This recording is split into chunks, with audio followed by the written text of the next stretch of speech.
That's right. First day of November, our time is 6:30. Roll call. Ann Torrey. Here. Raymond Mass. Here. Eileen Hogan. Here. Ben Euro. Here. Sharon Lee. Here. Vincent Light. Here. Paul Cagnon. Here. Anna Cruz. Here. Amanda Califano, she's absent. Eugene Horowitz. Here. Chris Havens. Here. Adequate notice of this meeting has been posted at Borough Hall, filed with the Borough Clerk and mailed to the Asbury Park Press, the Two River Times, and the Star Ledger.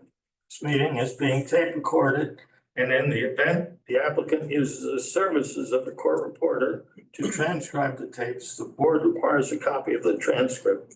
We will break up at 8 p.m. for deliberation of testimony heard thus far in the conference room on the first floor. The public is invited to attend. However, discussion between board members and the public is not permitted at that time. No new cases will be heard after 9 p.m. Red Bank Zoning Board of Adjustment has maintained a policy cutoff hour of 9:30 p.m. for its hearings. Any applicants not heard this evening will be carried over to the next scheduled meeting. Pledge of allegiance.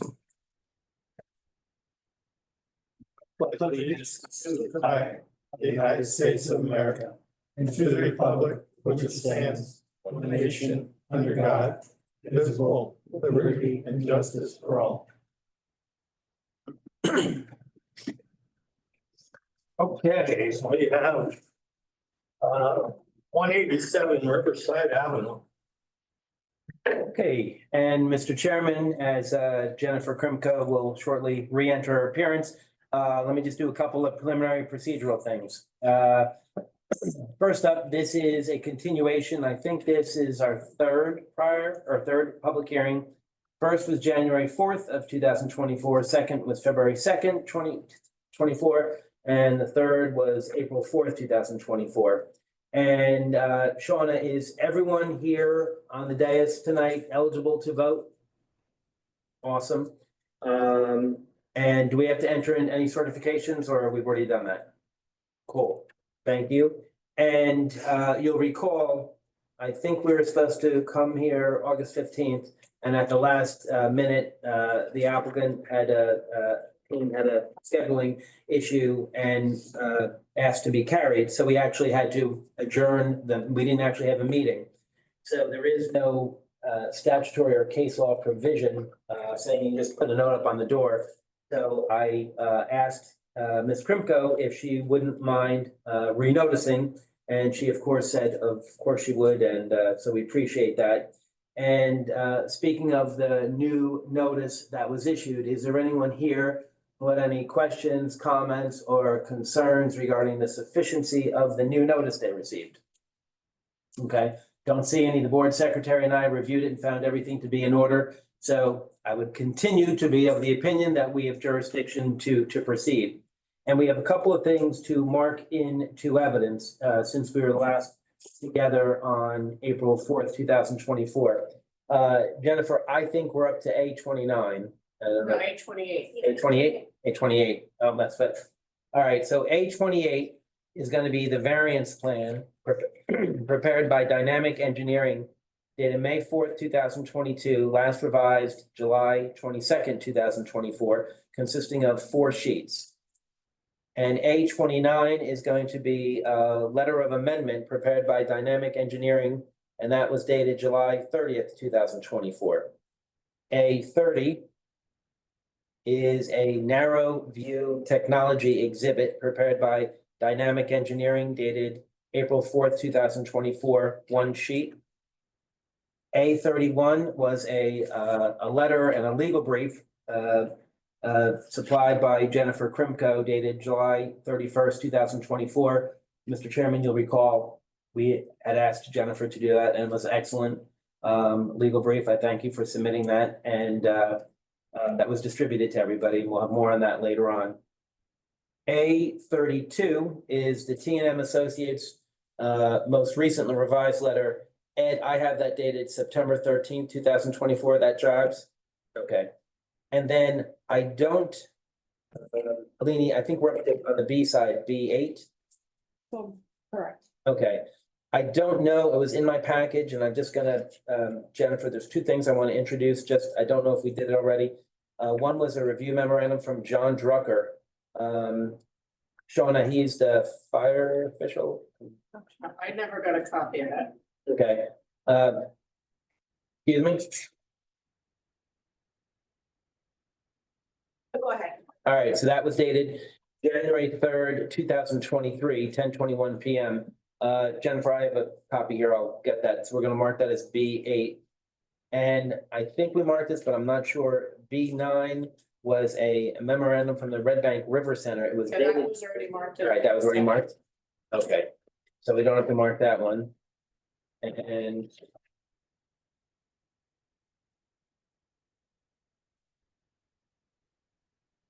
Jennifer, just so you know, the document that was B8, the review memorandum from John Drucker just says work shall comply with the New Jersey Uniform Construction Code, including but not limited to the electrical subcode. So it's, I think, fairly benign.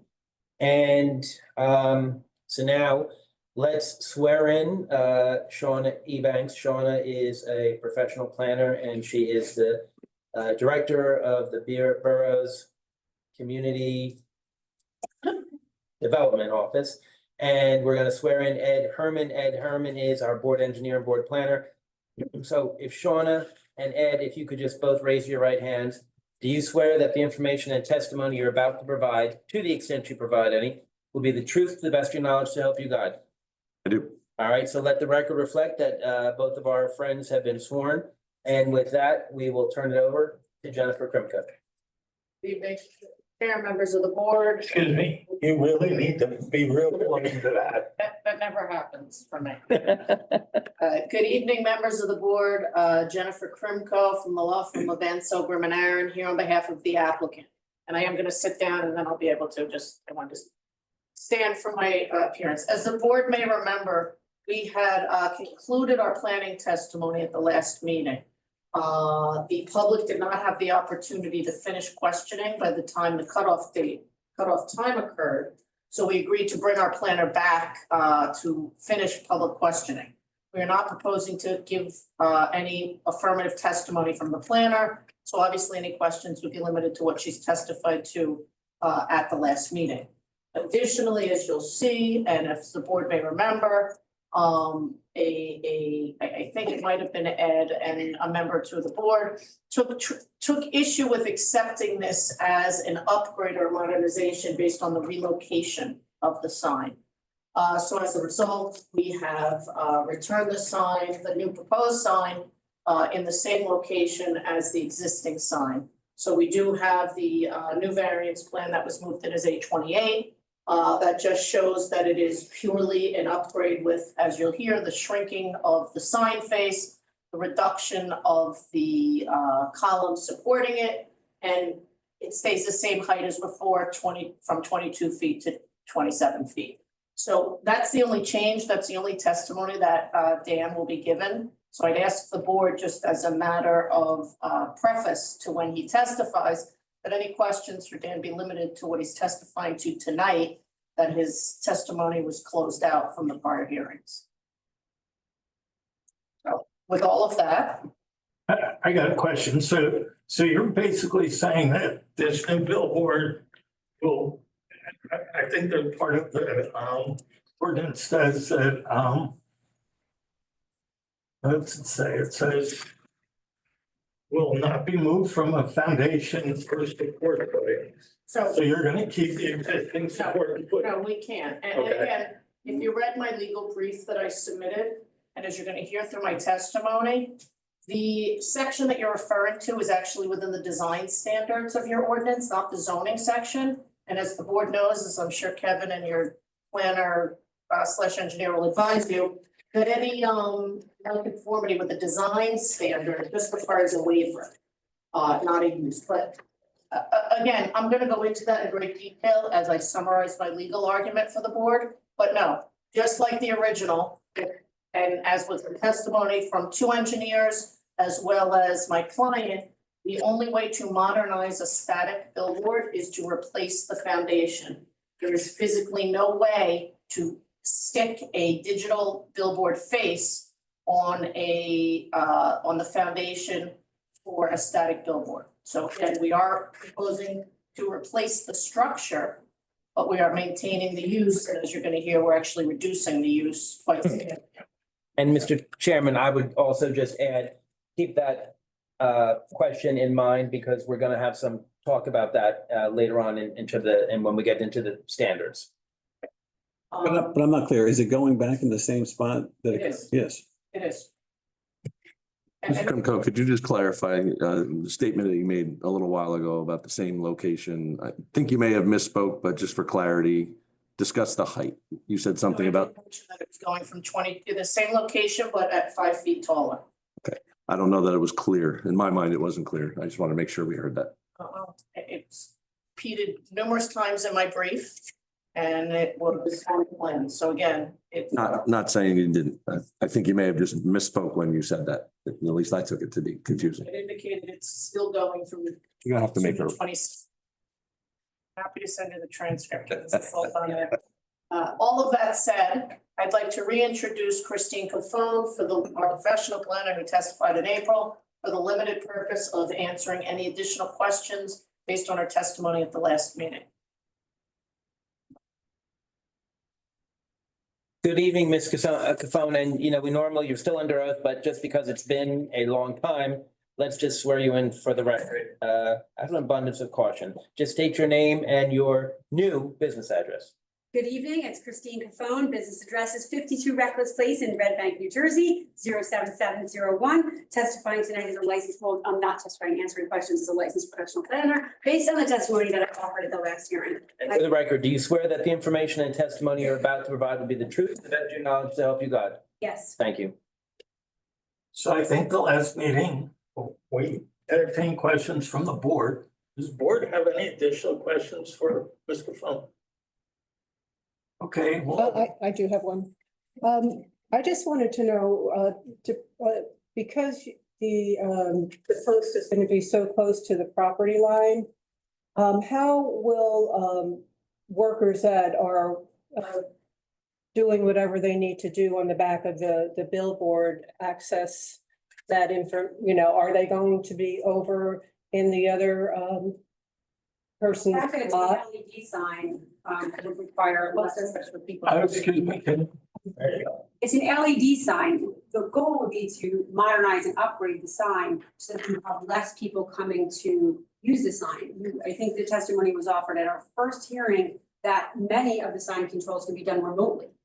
Okay, but it looks as though when you look at the back of the LED sign billboards, there's like a catwalk that really extends pretty far out, and there's other things on that particular post going up. Dan, who's our engineer, Yes. is going to walk you through the new billboard as being proposed, can answer those questions. That's not within the purview of Ms. Cofone's testimony, nor would she know how it's constructed or serviced. But Dan, who presents the design, will be happy to answer that Perfect. question. Okay. But I will just add, Ms. Cruz, that the existing sign is actually closer to the property line than the proposed sign.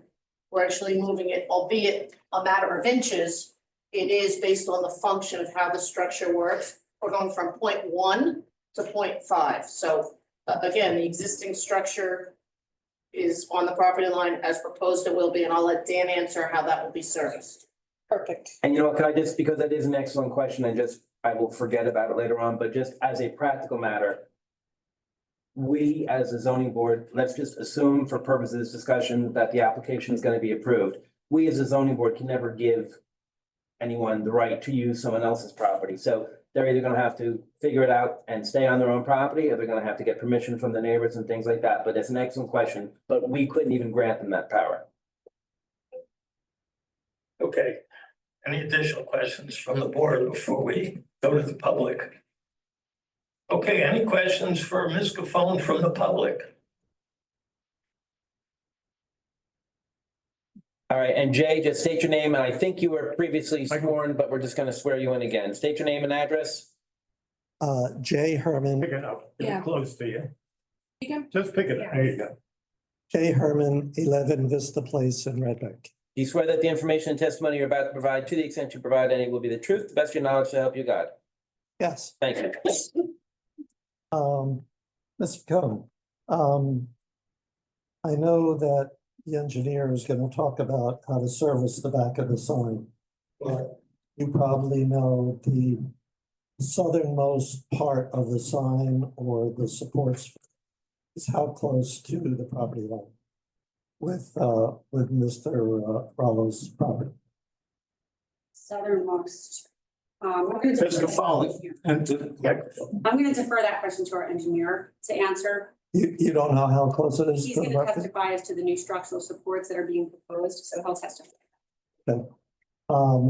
At the last hearing, we talked a little bit about the reduction in value of Mr. Rollo's property. No, I have to object. Nobody talked about that. A question may have been asked in that regard, but there was no discussion on a reduction of value to Mr. Strello's property. And just for clarification, when you're referencing Mr. Strello's property, are you referencing his restaurant property to the east? No, the property to the south. Okay, so the single-family residential property. I guess it's own single family. There's no residence on it at the moment. It's the property closest to your building. So again, and forgive me for wanting to be specific, but are you talking about lot 3?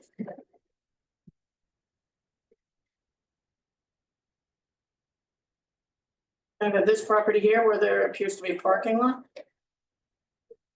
Yes. Yes, Okay, so not the single family home, and there does appear to be a structure here. Can you identify?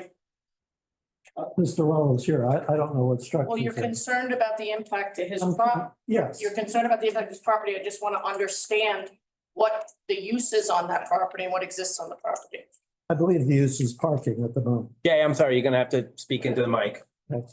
I believe the use is parking. Okay, very good. So you don't want to testify as to how close it is to that property. I said that to our engineer. I'm sorry, the mics, it's, I know we all know this. The microphones are not just for amplification, but they're also so that our friend, the court reporter can hear. And if there's ever litigation, it's gonna be, so in the words of Chairman Mancuso, we have to all act like rock stars and speak right into the mic. As a matter of record. I don't have to sing though, do I? No, not As yet. a matter of record, based on the plans that were submitted and were moved into evidence, the proposed monopole is 0.5 feet. And the back of the sign is 1.1 feet as compared to the existing sign that is 0.1 feet. So So we're all- moving the structure further away from Mr. Rollo's property. All I asked was how close the southernmost part of your sign and frame and related materials And is how close to Mr. Rollo's I property. indicated that as 0.5. 25 feet, 6 inches. Correct. Okay, so my next question then, as a planner, is do you believe that having a billboard 6 inches from Mr. Rollo's property will reduce the value of his property? I'm not qualified to testify on the value of property. You're a planner I am and you're not qualified to do that.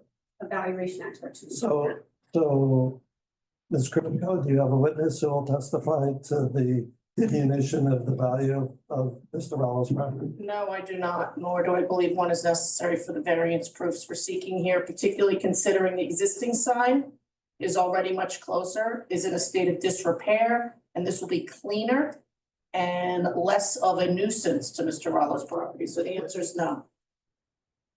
Now what? No, There's no no, I have reduction in value? Of presenting an expert as to the reduction of value. Okay, that's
expert to discuss values.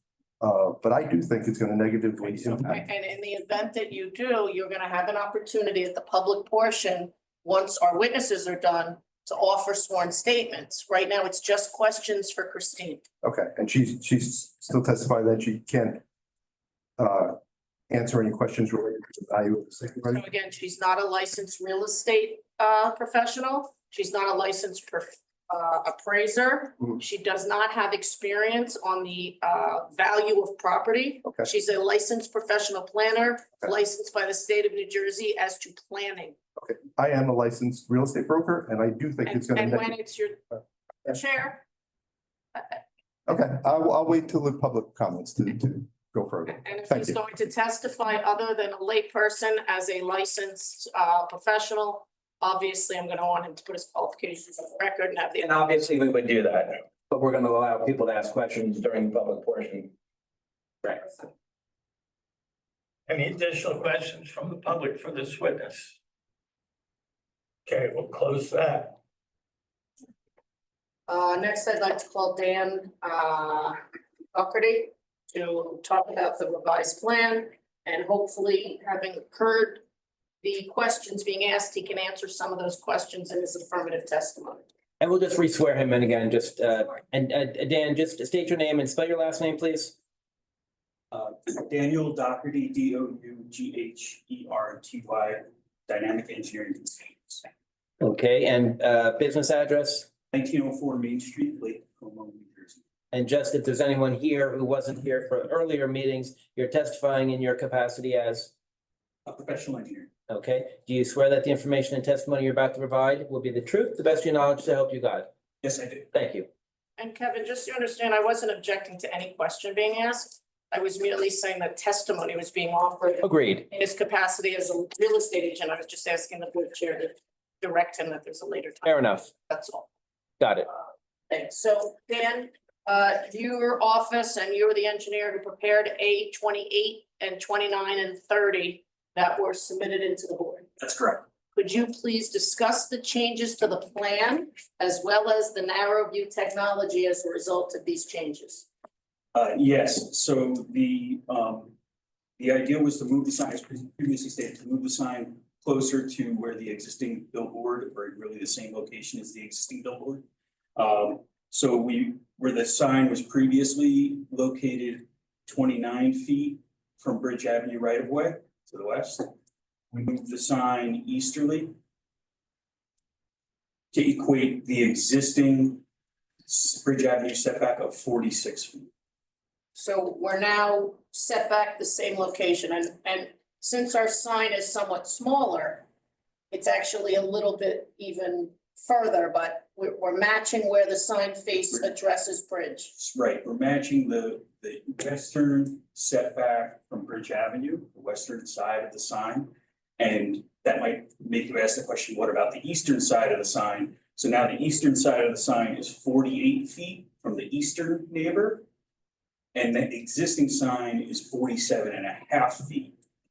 That's because the existing sign is a little bit wider. So we're So- actually so- moving it further away from That's correct. all of our neighbors. We're no closer to the neighbor to our east than the existing sign, and we're matching the setback from Bridge Avenue. The structural. Let me just stop this second. When you say we're no closer, we're actually a foot further approximately. Have no, Jennifer, can you get the other microphone? I'm sorry. Thank you. No, for you. No, I know. I was gonna bring it around, so I didn't strangle anybody. I'm sure the court reporter appreciates that. And now I have it just in case. And I'm sorry, and what I was asking is, you had said it's the same to the neighbor to the east, but it is actually further away, albeit only 6 inches. 6 inches, no closer. Okay. And with regard to the structure, you have testified previously that we're going, I think it's 5 or 6 of these stanchions that hold up the current one. That's correct. How many is it, 5 or 6? It's 6. Okay, and we're going down to 1 monopole, so the portion of the sign that is closest to Mr. Rollo's 2 properties that Mr. Herman was concerned about is actually going to be, as it relates to the property to the east, on the ground level, it's going to be significantly farther away. Yes, so in existing conditions, you've got multiple stanchions, 5 or 6 stanchions at 6 stanchions. And the closest one being only 0.1 feet from that southern property line. Can I interrupt real quick? You have you have two photographs, one showing what's currently there, and then one showing that you're proposing. So I think your testimony would be a little clearer to everybody if we could kind of see a visual as to that. Can you put them on the, Yeah, well, we have an updated one, but again, it's actually on the plan, is we're just talking about on the ground. We're not talking about what anybody's seeing yet. We're just talking about the actual dimensions. but you do have two photographs, one as it exists currently and one as you're proposing that you can put up on the. I can't put on the easel, but I do have it for the easel? Okay, yeah, we do. So then A33. We didn't get to that part yet, but I'm happy to do it now, Mr. Cagnon. And this is called a billboard view exhibit. Is there a date on it? Yeah, 11/21/24. All right, prepared by, Dynamic Engineering Consultants. thank you.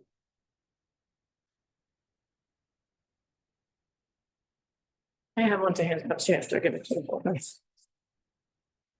But, and certainly we can look at this, but before we start talking about that, I just want to speak as to the numbers. Because again, this only shows where the billboard faces. This does not indicate where the supports are in relation to the property lines, which is where it's measured from.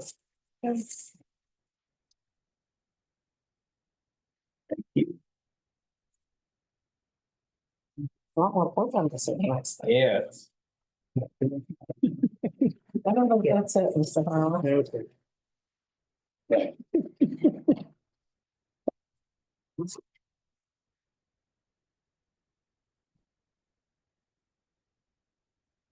Anybody else wants?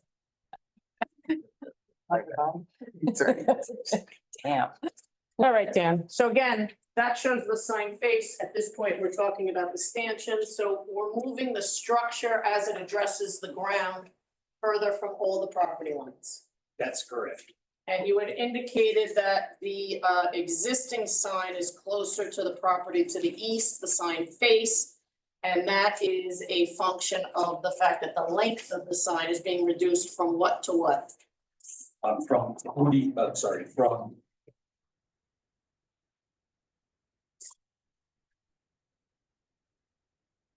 36 feet, 7 inches to 36 feet, approximately 3 inches. So we're reducing it in width, we're moving it over, and then the square footage between the existing sign and the proposed sign. The existing sign total is 480 square feet. I'm sorry. The existing sign total is 480 square feet. Thank you. We're proposing 380 square feet. So we're reducing it by 100 square feet. And then the only change is with regard to the increase in height. So while the face itself is getting smaller, the stanchion holding it results in the sign being how tall? 27 feet, And the existing one is, 22 feet. so it's a total of an increase of 5 feet. That's correct. And are those the only changes that we made on this plan? Yes. Any questions for Dan? Oh, Dan, I'm sorry. As far as with it being so proximate to the south property line, how will it be constructed and how will it be serviced? So the portion of the sign that is proximate to the south property line is the sonotube, the vertical tube structure that holds the sign. And then going across from that is another tube that supports the sign face. So the sign face is actually projected further onto our property. Those structural elements are the ones that are closest to the property line. There won't be any trespass or any need to be on the neighbor's property to maintain the sign. Okay, but as far as construction as well, it can be. Nor construction. Okay, and when you talk about the sign face, the proposed sign face is, It's about 6.5 feet from the property line. okay, And that's it's different from, it's a further distance away from the property line from the existing one. The existing sign face itself is about 3 feet. We're actually moving the face further away from the existing property That's line as well as the structure. Sorry, Jennifer, say it again. The existing sign face is 3 feet from the property line, Southern property line, southern property line. And the proposed sign face is 6.5 feet from the southern 6 feet. I'm sorry, 6 feet. 6 feet, got it. Thanks.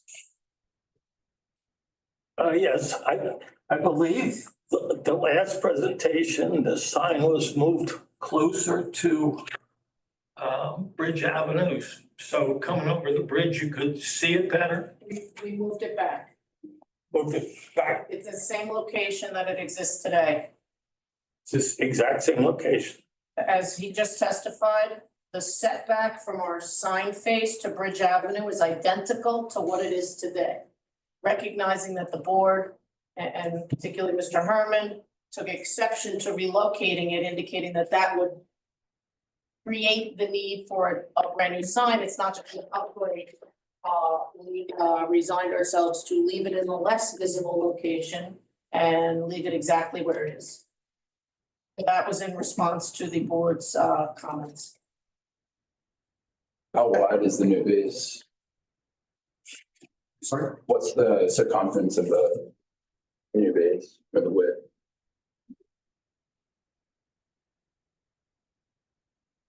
Thirty-six inch diameter. Is that the sonotube? Yeah. The horizontal sonotube? Yes. No, No. That's the vertical one. The horizontal sonotube. That's not designed yet because that'll be part of the final structural design. Yeah, that's not, oh, I'm sorry. We have it on a 20 inches. 20 inches, and there's no catwalk on that. But there is a catwalk associated with that's actually mounted to it. It's mounted to the horizontal sonotube. But it's in between the horizontal tube And the and back the of the sign, Correct. Okay. correct? So the, And how close to the property line is the horizontal sonotube? I don't have that kind of dimension from the structural drawings yet. It's But more than, I would say it's approximately about 1 foot, About 1.5 foot.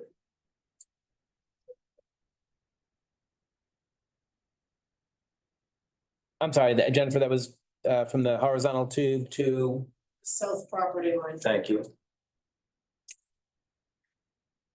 Any other questions for this witness? The board? Any questions? Yeah. Any? Oh, go ahead. Now, I guess in the last meeting, we had a view that talked about the narrow band technology. Now that the sign is being moved over, how does that affect? That was an exhibit that was moved in as A30. We'll have them put it on the board and go over it.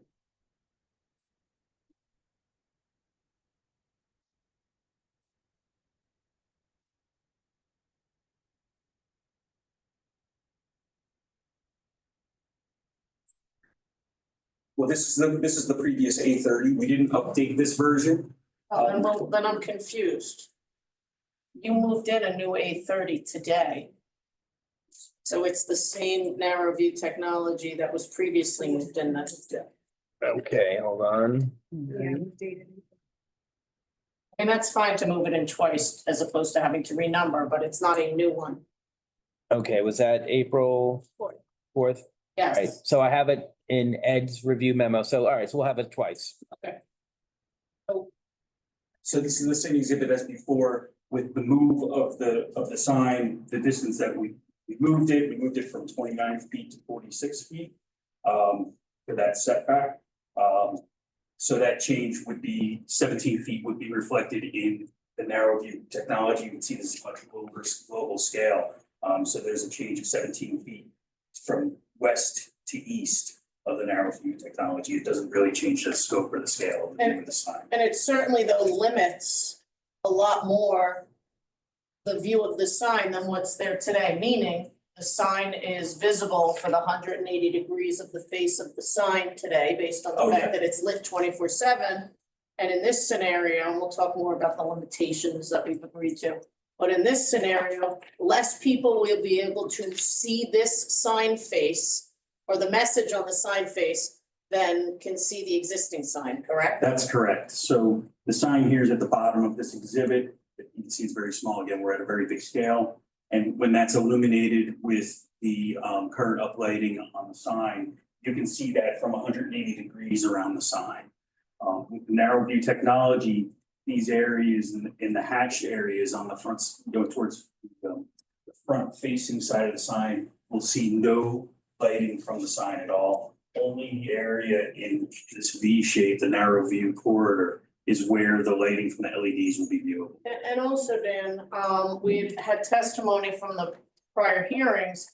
Additionally to being able to see the front of the sign, there is light spillage as a result of the spotlights. So it actually glows from the sign, it can be seen from behind it. That's correct. And this narrow view technology and the louvers that you gave extensive testimony to would cut all of that off. So no one standing outside of that cone, meaning behind at any of the adjacent properties, would be able to even see the light coming from the sign. That's correct. So from an engineering perspective, assuming that seeing light is a bad thing, is this an improvement over the existing? Yes. So none of the light given off by that sign at night would interfere with the traffic lights at all? No. The alignment of the sign doesn't interfere with the traffic sign, with the traffic lights, and that's actually a subject of what DOT would approve to issue our. If it's in that cone though, how could it not? Well, the actual heads of the lights don't align with the sign. So, Mr. Mass, the cone is where people are standing can see it. Right. So being able to see it doesn't mean it's an interference. If you remember at the first hearing, we had to go through a strenuous test with the DOT to show just that would have no impact. We wouldn't have gotten our permit. Right. If there was any interference. So, no, just because it is in the visual view of someone within that cone does not mean it in any way interferes. Mr. Doherty, one question. About this, Yeah, I was gonna say, it doesn't mean it interferes with traffic light, right? But we also talked about the new apartments that are going to be built right across directly in the line of sight of the billboard, right? So that still exists, is that right? So the same way that they will be able to see the lit up sign that's there today. Yes, they would be able to see it, but the difference being, if you remember, we agreed to turn it off overnight. So anyone living there would have a bright spotlight shine right across from them 24 hours a day. We're proposing to turn it off at 11 and not turn it back on until 7 or 8. I have to look at my notes. So it will still be visible. But as you remember, the amount of time it will be visible is drastically reduced. More visible also because you're raising it 5 feet. But again, I think it would depend on where you live in those buildings. I don't know that it would be more visible. I think it would depend on your vantage point. So you've moved the billboard a few feet to the east. Have you changed the orientation of the plane at all? So the sweet spot or the direct spot of the billboard is like directly across the street? It's facing basically the same as you can see in the center line of that cone of vision. It goes up the eastern side of the Route 35 bridge. You know, just east of the 35 bridge. So I guess my curiosity just comes up, why isn't it centered on the road? We're trying to keep this as, the whole reason we're here for my testimony is to give testimony about relocating the sign to the location of the existing sign. If we had jockeyed the sign to those different angles, we wouldn't be supporting that. We wouldn't be in the same location. Mr. Light, we preferred it to be lined up with the street. However, there was, according to the board members and its professionals, legal implications based on the relocation made it a new sign as opposed to a updated or modernized sign. So we would prefer it lined up, but in this location, the impact is no different for the people across the street. Is that correct? That's correct. Thank you. Mr. Doherty, one question. So this plan is from last year, correct? It has not been updated? That's correct. It has from April, correct? Correct. So does that represent the horizontal location Doesn't represent the new horizontal location. back to the original sign. So if anything, the entire view cone would be shifted to the east, 20 feet or whatever you shifted the sign back. Everything 17. I think that may have been part of the question. So the hatching to the left, I think, would be more interesting to any residents on Rector Place and to some degree Bridge Avenue. So that cone would actually be slid to the east. So they would actually see less. It would see less is the point I was trying to make. And then furtherance of the other conversation that potentially could mean Bodman Place would see a little more and the new VNA replacement building might see a little bit. Well, yeah, so again, this isn't considering casting shadows and objects that are in the foreground of a certain viewer. But with the development of the VNA site, nobody on Bodman Place is gonna have any view of the sign because the new development of the VNA site would block that. Good point.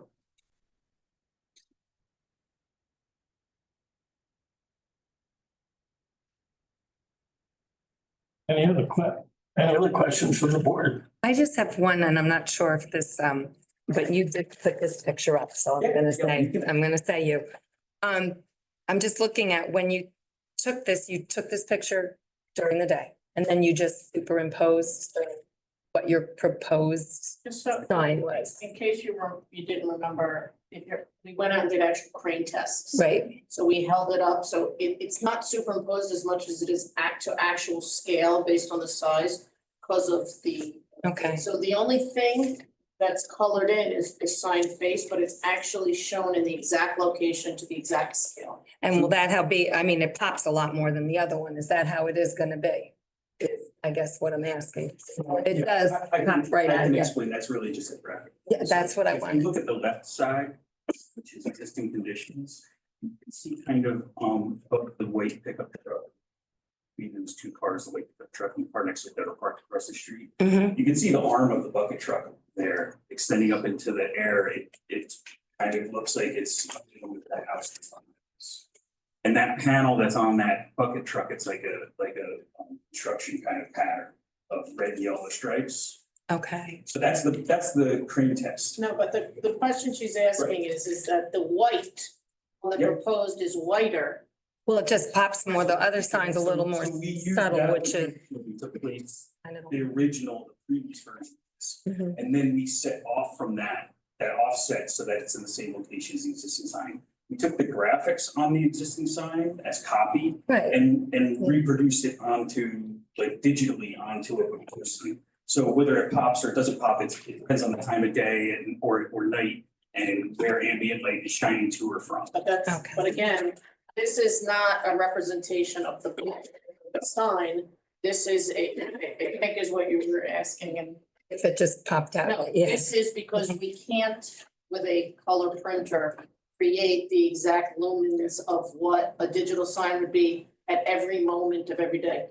The other sign is a photo, this one is a digital representation. It doesn't mean that it's going to be brighter than the building or anything else. Okay, And again, we pointed out a few different digital signs in town, not in town, I'm sorry, in the Eastern Monmouth County area. I think we've all been up and down Route 35 and seen them.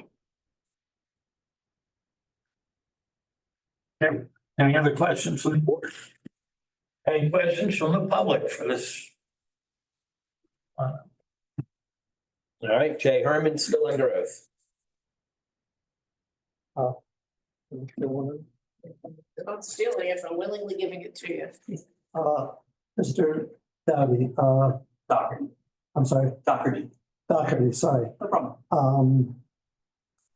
You testified moments ago that the face of the sign will be further from the southern border. But that's not really what's relevant to the property owners.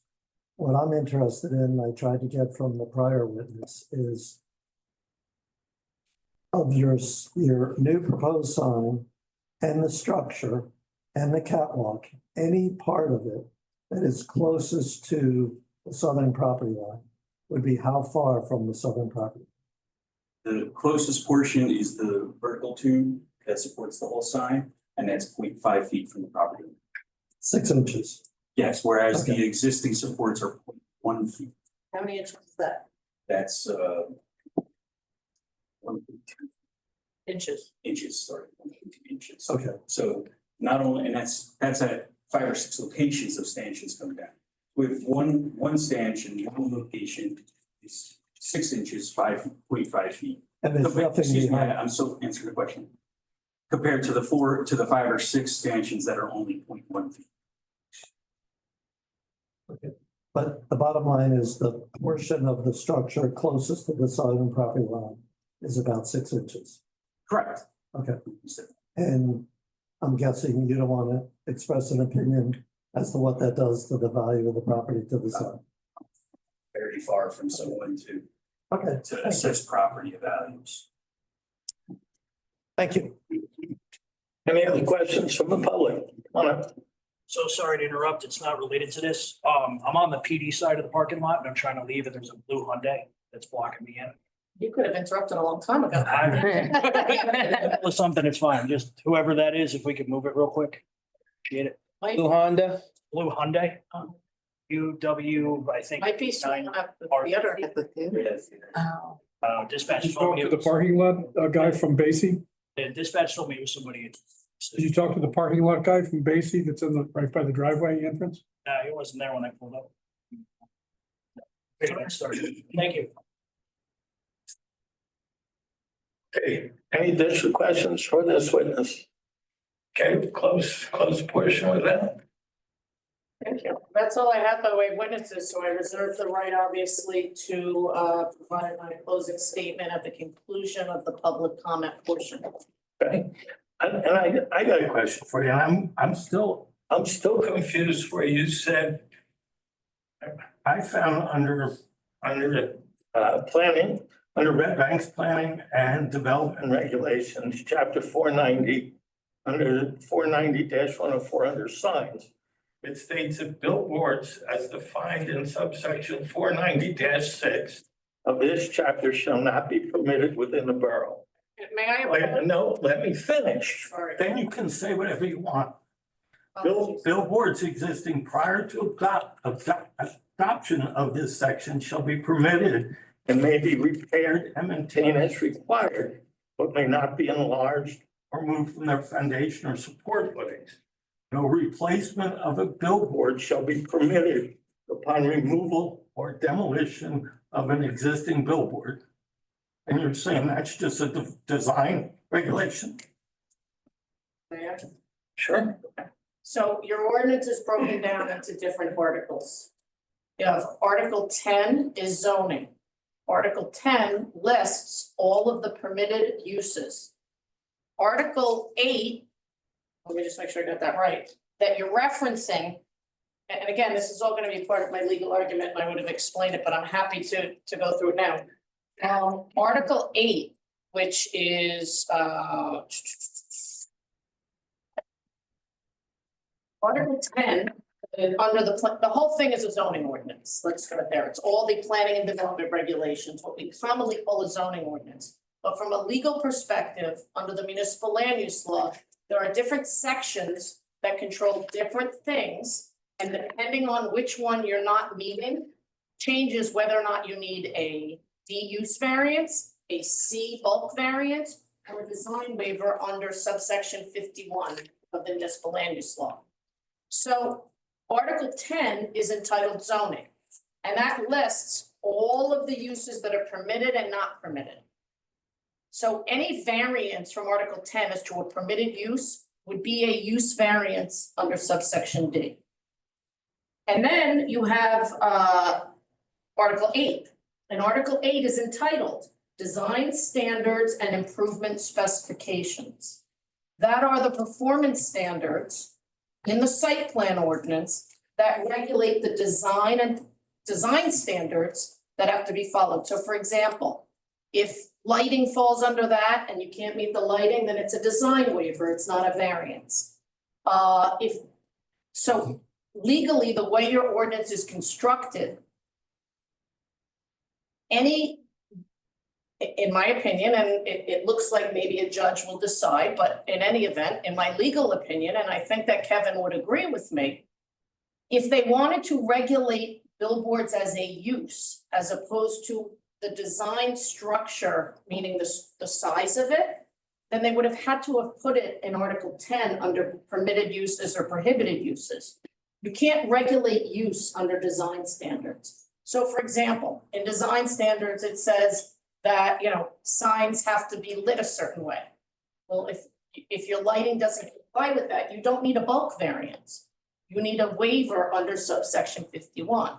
All of that being said, and as I explained, I believe at the last meeting, we're not denying that this is a non-permitted use, but not for the reasons identified by your engineer, but because instead of it being an accessory use, because signs as an accessory use are permitted, and this is just a design, the fact its size is what establishes it as a billboard. Accessory signs are permitted. Because this is a principal use, meaning this is not accessory to any other use on the property. It's in and of itself, it's advertising off premise. That's what's not permitted, is a sign as a principal use. But in my opinion, if the intention of the borough is to make billboards a non-permitted use, whether accessory or principal, then that provision must be moved into Article 10. It cannot be left in Article 8. So again, we're not arguing that it's a non-permitted use. We are arguing, and I thought I did in great detail in my legal brief that I submitted. Was the legal brief? Yeah. Yes. No, it was. Yes. I thought I went through that in great detail as to, we agree with Ed that it's a non-permitted use. We don't believe that the section he's referring to can regulate use. That's the design standard. And non-compliance with the design standard is a waiver. So that blanket prohibition, unfortunately, is inartfully included in the ordinance the way it would need to be in order to make it regulating use. That's all I'm saying. We're gonna address that in a little bit. Okay, comments from the board? Any comments on this application from the board? Yeah, I have just a couple. Some of the case law that you cited in your. Can I ask a question, Mr. Chair? So I'm gonna give a summary of all of the case law. Yeah. And the applicant's position at the conclusion of the public portion. So if I may ask, it might be more appropriate to have the public make their comments, close the public portion, and then allow me to make my legal argument before you question it. I haven't made my legal argument. I wrote one, but I didn't have a chance to share it with you in person. And I think that might be the more appropriate process. Right. Okay, any comment from the public at this time?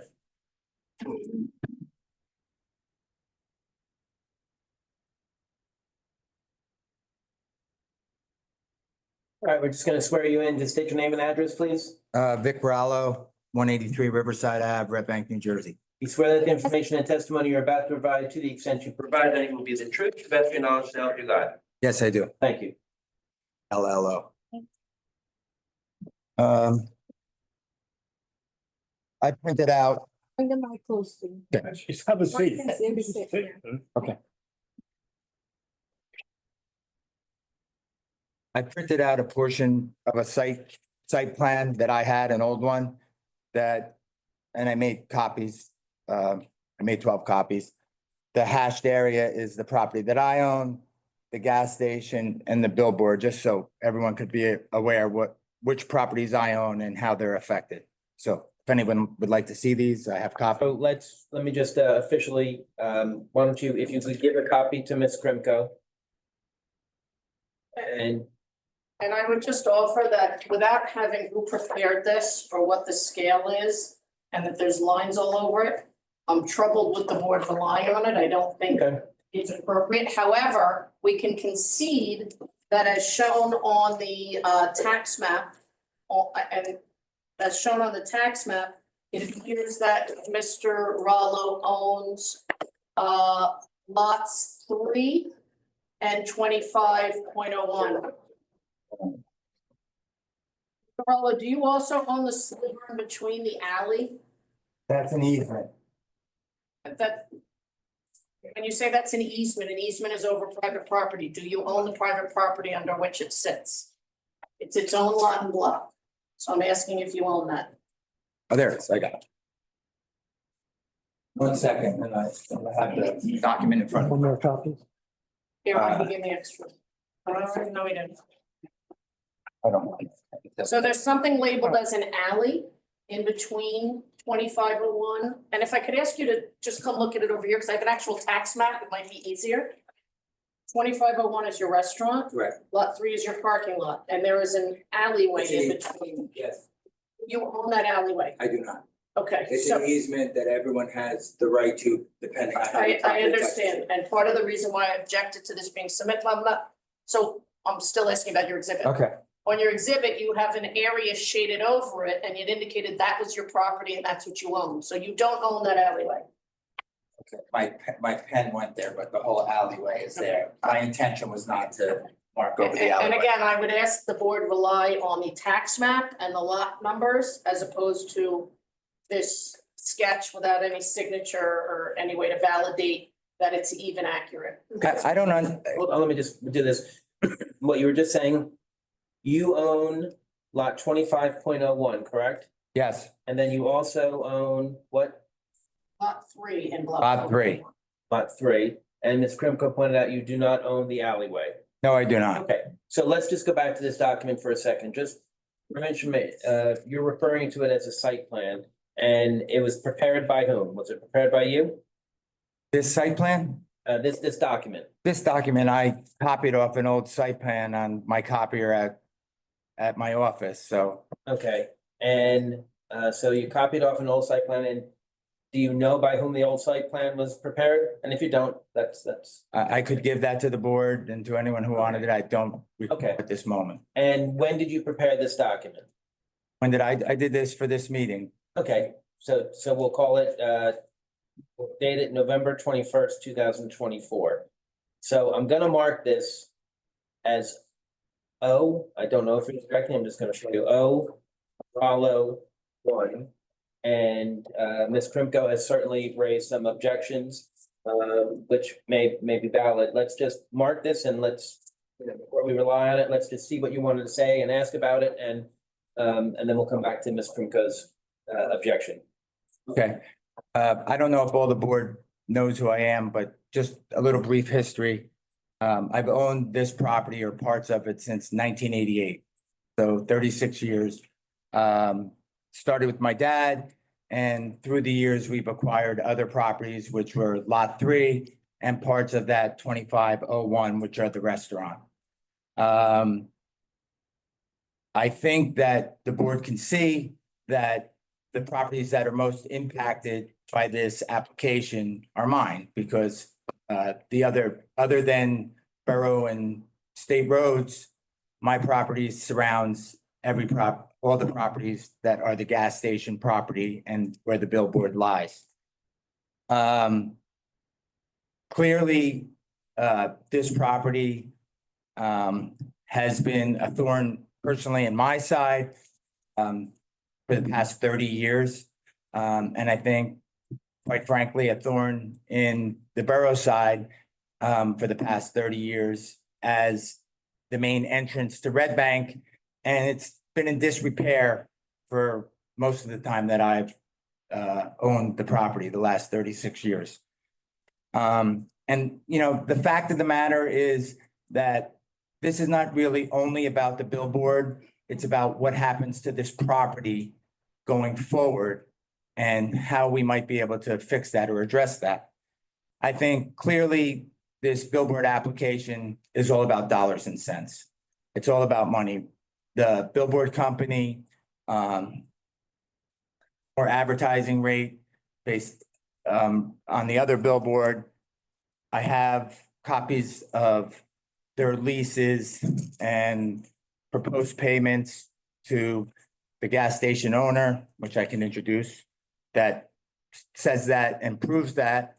And I also have another document, which I'd like to introduce, which is the cleanup on the property and the potential cost of that cleanup. Since this is about I was under contract to buy this property 2 times.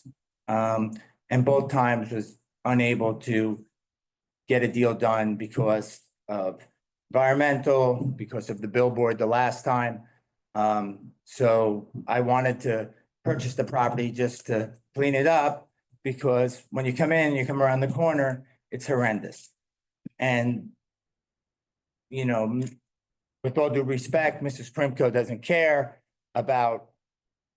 I have to object as someone Well, hold born and on. raised in Monmouth County for him to Hold on. characterize what I care or don't care about is. Hold on, inappropriate. I All right. speak and not be interrupted. Charlie, why don't you speak and we'll hear Ms. Krimko's objections. And if this billboard is improved, the value of that billboard increases, right? Or else they wouldn't be putting such an effort to get this approved. Currently, there's a static sign. It's X amount of dollars a month. If you have 20 signs, 50 signs, whatever the number is, rotating on that billboard, the value of that billboard increases. Currently, the reason that you can't, or no one will buy that property to redevelop it, is because it's not developable. You cannot block the billboard currently. So you're pretty much stuck with the building that's there.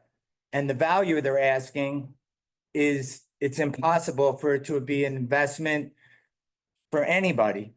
And I looked at it as, look, I'm the only guy around that might be able to do something. So let me go under contract, try to buy it. I'm gonna overpay, but I'll fix it. I'll clean it up because I want it to be clean and neat for my customers, thousands of which come per week to our restaurant. If this billboard is allowed, it would be impossible for someone to redevelop it. And this is the reason why. Currently, they have a lease to 2041. That lease provides the billboard company with X amount of revenue per year.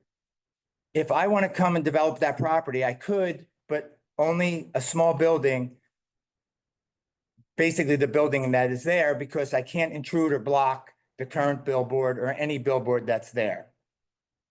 So you're stuck with a 3,000 square foot building as a development.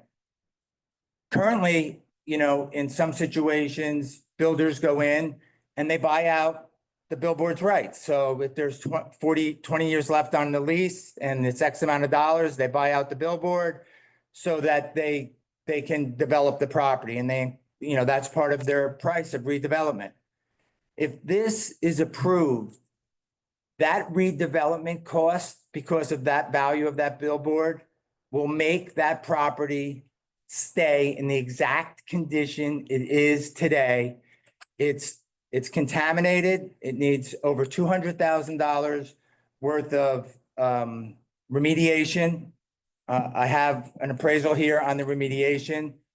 I've had subpoenas to allow experts in my basement, everywhere on my property, to do work to see how bad it was through the years. And I think, quite honestly, it's time to, you know, put our foot in the sand. As Mr. Mass said, this is semantics. This is a new billboard. This is not an upgrade. This is a new billboard. They want to put a new billboard with new foundations in the same place. It's a non-conforming. I think it should be denied for many, many reasons. And I think that if we want Red Bank to be a better place and people to come into Red Bank and see the beauty that this town offers, that's an awful first look. And if we want to continue to look at that, it'll be to 2041 when this lease ends and somebody else could come in there and decide to do something different. I don't know if I'll still be here. I hope so, but I don't know. I have some questions on cross-examination. Sure, hold on 1 second. Just, you made reference to something you were going to introduce. Are you introducing something? I'll give them.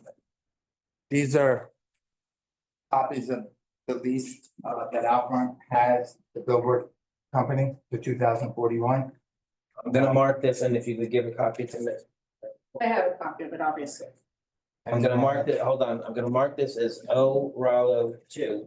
And you're saying, to your knowledge, this is a copy of a lease from, Between Bridge Ave Gas and Outfront, yes. and what's the date on it? June 2021. Okay, thank you. And then this is an estimate that I got to remediate the property. That I'd like to see a copy of, please. You can give a copy. So this, we're gonna identify as O Rollo 3. And this is an estimate prepared by who? Slack Environmental. Slack Environmental. That was the least expensive of the three, so. that's the one. And what's the date of this? It's also in 2020. There's a document here that says 2023, yeah. All right, February 1st, 2023. So we're gonna mark that O Rollo 3. All right, thank you. And then, Mr. Chairman, if the board had any questions of Mr. Rollo, or we turn it over to Ms. Krimko. You know, I have a question for Mr. Rollo. Mr. Rollo, can you hear me? Yes, I can. So I understand what you're saying, but if it doesn't get approved, the billboard's still gonna stay. I mean, it's not coming down whether they improve it or they don't. So really, what is the difference to you? Because the billboard is locked in until 2041 in either case. Because as if you're a developer and you come into that property and you want to develop that property, if you wanted to buy out that billboard lease till 2041, it's a static sign. It's worth X, $3,000 a month. I'm using a number. I don't know the exact numbers, times how many months are left. If it changes to a digital billboard, it's worth much more. The advertising revenue is much more. They're gonna give Bridge Ave Gas more money if this changes to a digital board.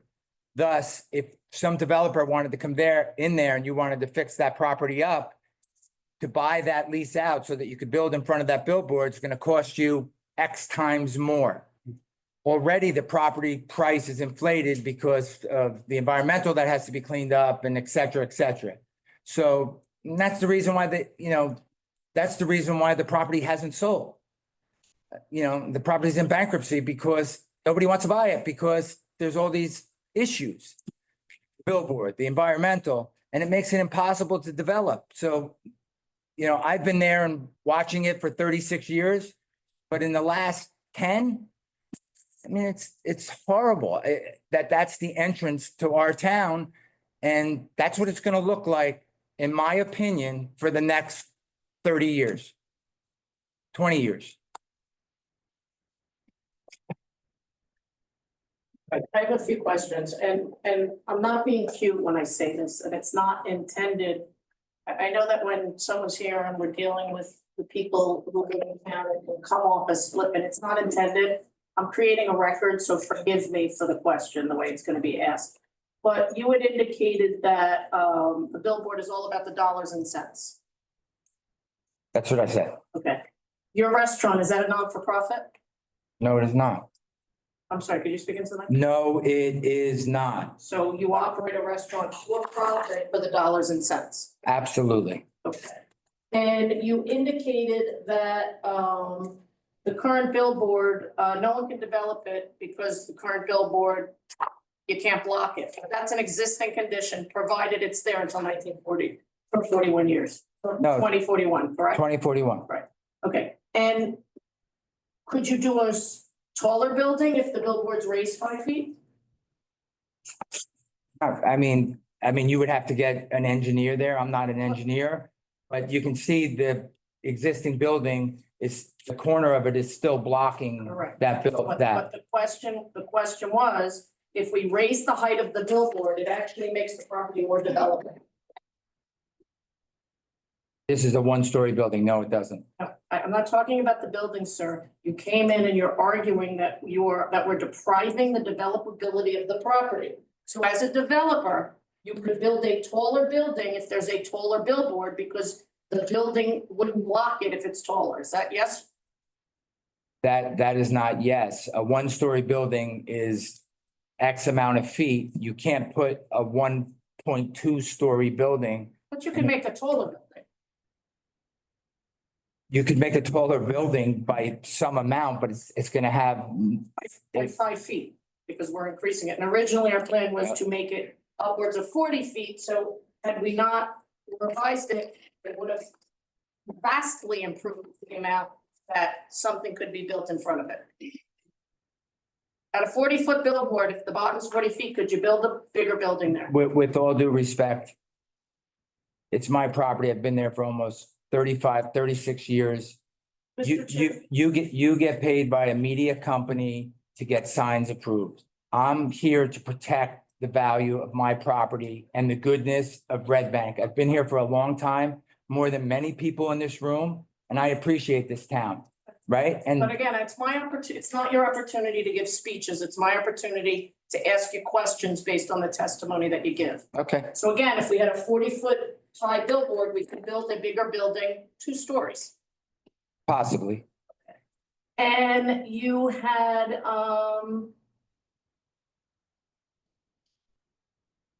talked about the redevelopment cost, the value. How many times, you were under contract once, for how many years have you been trying to pursue this? I've been under contract twice. Okay, so you really want to own this property? I want to own it just because, look at it. Okay, so are you going to develop it if you own it? I don't know what I would do with it, but I would at least clean it up so it looked. You're offering testimony that the property won't be able to be developed, but you're also saying that you really want to buy it. So my question is, do you want to buy it for the purposes of developing it or to leave it vacant? Obviously not to leave it vacant. Okay, so you'd indicated that, if they grant this approval, the value of the billboard will increase, which will increase the value of the property for anyone who wants to develop it. I didn't say that. I said it would increase the cost of anybody that, Based on the value of the billboard. right, because the value, At least. no, No, if they wanted to block, if they wanted to redevelop and block the billboard and they wanted to come in, somebody wanted to build 5 or 8 stories, right? It would cost them more to buy the billboard out, their contractor lease out, so that they could build something there. So is your objection in order to ensure that the cost to develop this property is not increased to the point that makes it untenable for you? No, and untenable for anybody. Look at the property. But again, You said you lived in Monmouth County your whole life and you love this county. Like, This is- look at the property. I'm talking about legal and you're making an objection and you're saying there's going to be a negative impact on you.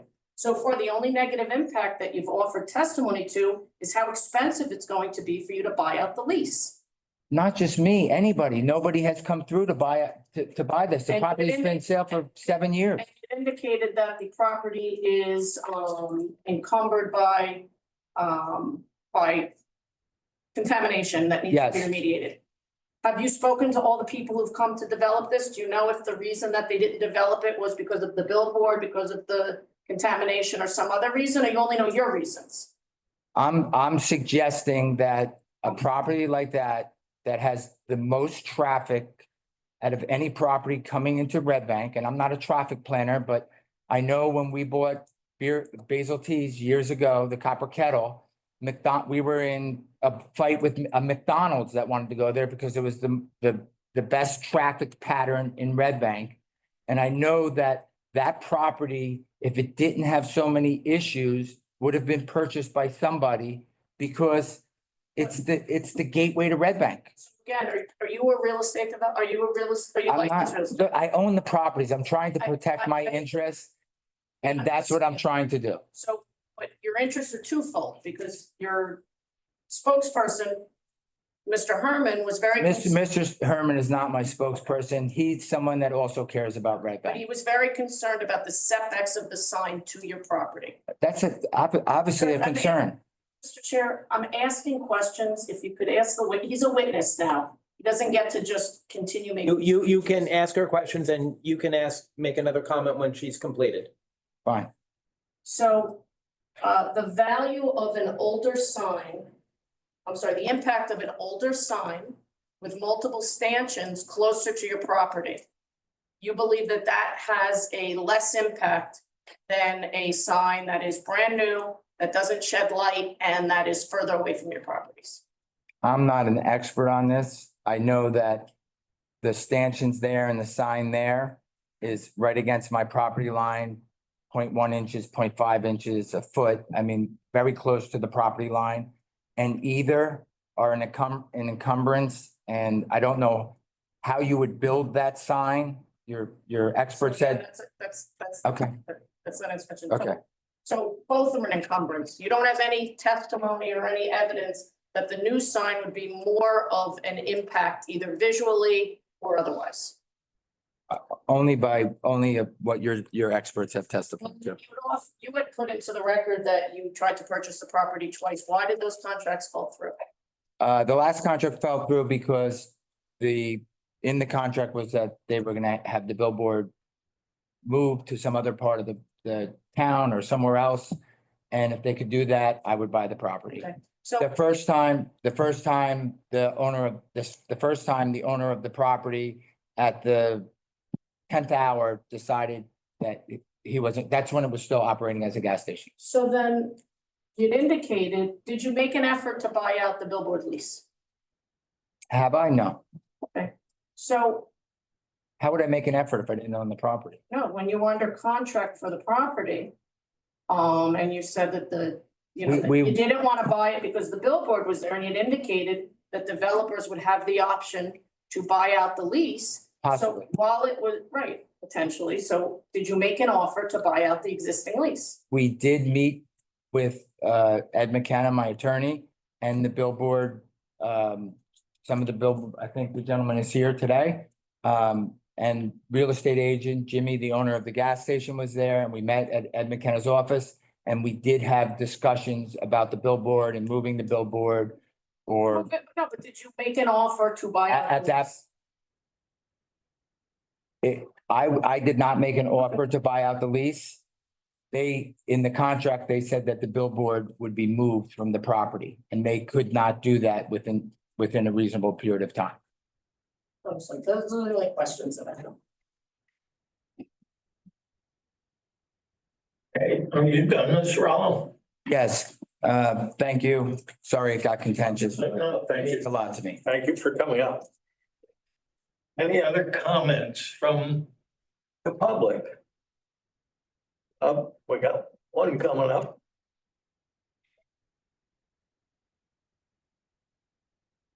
Name and address, please. Yes, name is Bob Zuckerman. I reside at 600 Heck Street in Asbury Park.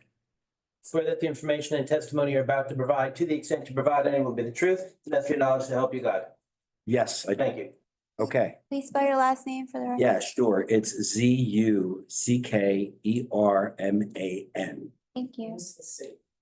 Yeah. Got it. Thank you, Mr. Chair and board for allowing me to my public comment. I'm speaking as the executive director of the Red Bank River Center. Just for all those of you who might be newer members or what have you, who may not know what the River Center is. We are a 501c3 nonprofit organization that manages the Special Improvement District for downtown Red Bank. And I believe that you would agree, any entity would have to be represented by counsel. The executive director cannot testify as the executive director. He'd have to be presented through counsel. So if Mr. Zuckerman wants to speak as a layperson and not on behalf of, certainly he can be a member of it, and he can be the executive director, but he can't speak on behalf of an entity. New Jersey law requires that any witnesses that appear need to do so through an attorney. And Mr. Zuckerman, we marked into the record, the River Center, communication. So, maybe you could just testify individually. Sure, I can testify as individual. That would be good. Sure, I'm happy to. So I do want to just finish what I was saying about the River Center, though, because I in my individual capacity, I serve as executive director of the River Center. We do manage the River Center manages a special improvement district for downtown Red Bank and has since 1991, I believe, when it was founded. And one of the principal functions that we have is to beautify downtown Red Bank as much as possible. The River Center has spent millions of dollars and I appreciate, I'm a big fan of River Center, but there is a legal objection and we do have the memo, so we're very aware of the important and the beneficial things that the river. okay, so okay, that's fine. That'd be So- great. so Just my question, Kevin.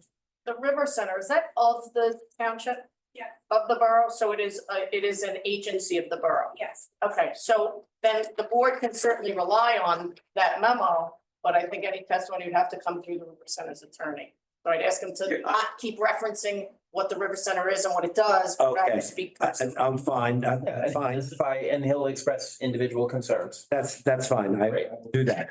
I will say that I am the immediate past president of Downtown New Jersey. Downtown New Jersey is a nonprofit trade association that represents the interests of downtowns throughout the state. And so I have a lot of experience. I've run 4 different improvement districts, including this one, 3 others, 2 others in New Jersey. So I have a lot of experience in this area. And I will say that, you know, I believe that, you know, billboards in general are a blight. They are not appropriate, in my opinion, in a historic downtown like Red Banks is. I know that, you know, there are groups that have been trying to get rid of these billboards for years. We have an ordinance, Red Bank has an ordinance against any new billboards, that we've heard testimony about that as well. You know, I believe that they're appropriate on the New Jersey Turnpike. They're appropriate on major highways, although, for example, Garden State Parkway bans them. They're not appropriate, in my opinion, at the welcoming, the beginning of a historic downtown. As soon as you cross over the bridge from Middletown, you're in downtown Red Bank. That is the entrance, and I don't believe that they're appropriate there. Billboards, in my opinion, do not serve our community well. And the reason for that is that the overwhelming majority of ads that you'll see, if this billboard gets approved, are national or regional. They are not local. So what you're going to see is you're going to see PetSmart, but you're not going to see Fins and Feathers. You're going to see Macy's, maybe, but you're not going to see Garmani. And you're going to see the Olive Garden. You're not going to see Neapoli, for example. That's just, I've seen many of these electronic billboards. I pass them on my way to work. Those are the types of ads that you see. Another point is that we don't see these types of billboards in other historic downtowns that we consider the premier downtowns in New Jersey, such as Westfield or Summit or Princeton, Montclair. You're not going to see these in the heart of your downtown in New Jersey.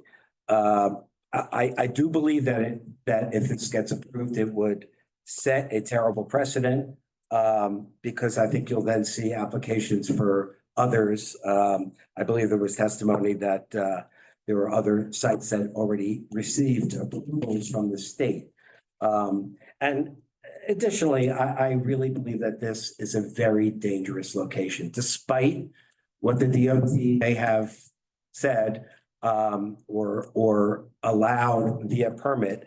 I believe that this location is dangerous. You have cars coming off the bridge, going in different directions. And it just seems common sense to me that this type of billboard with changing messages on a regular basis that's lit up will be a distraction. So as a driver, I think it's a bad idea. So for those reasons, and You already have my letter. It's part of the record from the River Center. I would strongly oppose this application. Great, thank you, Mr. Zuckerman. You're welcome. Yes, Mr. Zuckerman, a question? Sure.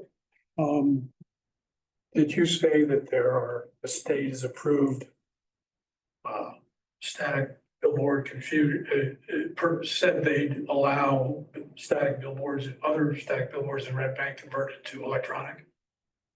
I'm sorry, can you repeat that? Said something about the state has approved other billboard sites to go electronic. Are those in Red Bank? Yeah. That's my understanding from earlier testimony over a year ago. Yes. That's my recollection. Gotcha. Yeah. Thank you. Thank you, Mr. Now I have a Zuckerman. few questions, Mr. Mason. Okay. You'd indicated that in your opinion, billboards equal blight. No, I never used the word blight. I don't want to have to read back the record, but you did use the term. Okay, blight. maybe I did. And we're talking about upgrading one existing billboard and 6 in Red Bank would be removed as a result. Right. So if you're looking to reduce blight from a quantity standpoint, wouldn't you agree that 7 billboards that are existing today will turn into 1? So that's actually reducing the blight that you're concerned about? Well, actually, I wouldn't agree with that because this one, in my opinion, is so heinous that it overrules the having 6 other billboards. Understood. And you said Yeah. that billboards are appropriate on major highways. I know Yeah. that Red Bank calls this Riverside, but it's actually a state highway, Route 35, and it's covered by the DOT, correct? I believe that's correct, yeah. So it is a major state highway. And you'd indicated that in your expertise, having driven up and down the roadways, you know exactly who would or wouldn't advertise here. So Right. does that mean you've spent 24 hours sitting watching it change every 8 seconds and you know who the, Not 24 hours, but a few hours. okay, and were you here for the testimony with regard to the percentage of local businesses? Yes, and in fact, I'm glad you brought that up, Ms. Grimko, because of the 32 businesses that you presented as advertising on your billboards, I counted 11 of the 32 are businesses in Red Bank, 6 within our special improvement district. As far as local independent businesses, We didn't offer any testimonies to local independent. no, I am, businesses. but I'm saying that's what I'm concerned about. Again, Right, so I'm concerned about local independent businesses having the right, having the opportunity to advertise on these. I counted 3. Perfect. And do you think that perhaps the cost would be prohibitive for these local businesses based on the static billboard and the testimony by John Antal? I think the costs would probably be prohibitive on either the static billboards or the electronic billboards. Again, there was testimony from the person operating the billboards as to the differential in cost for the 8 seconds. And there was testimony that indicated Right. it opens up the opportunity for smaller businesses to get a slice of the pie as opposed to having the Right. entire pie. And I'm telling you that in my opinion, I have viewed these billboards, including the one right across from Wegmans on Route 35 that I take when I travel home. And I don't see a lot of local independent businesses advertising that. Yeah, Is that an out front billboard? I believe it is. That's the only questions I have for Mr. Zuckerman. Okay, thank you. Thanks.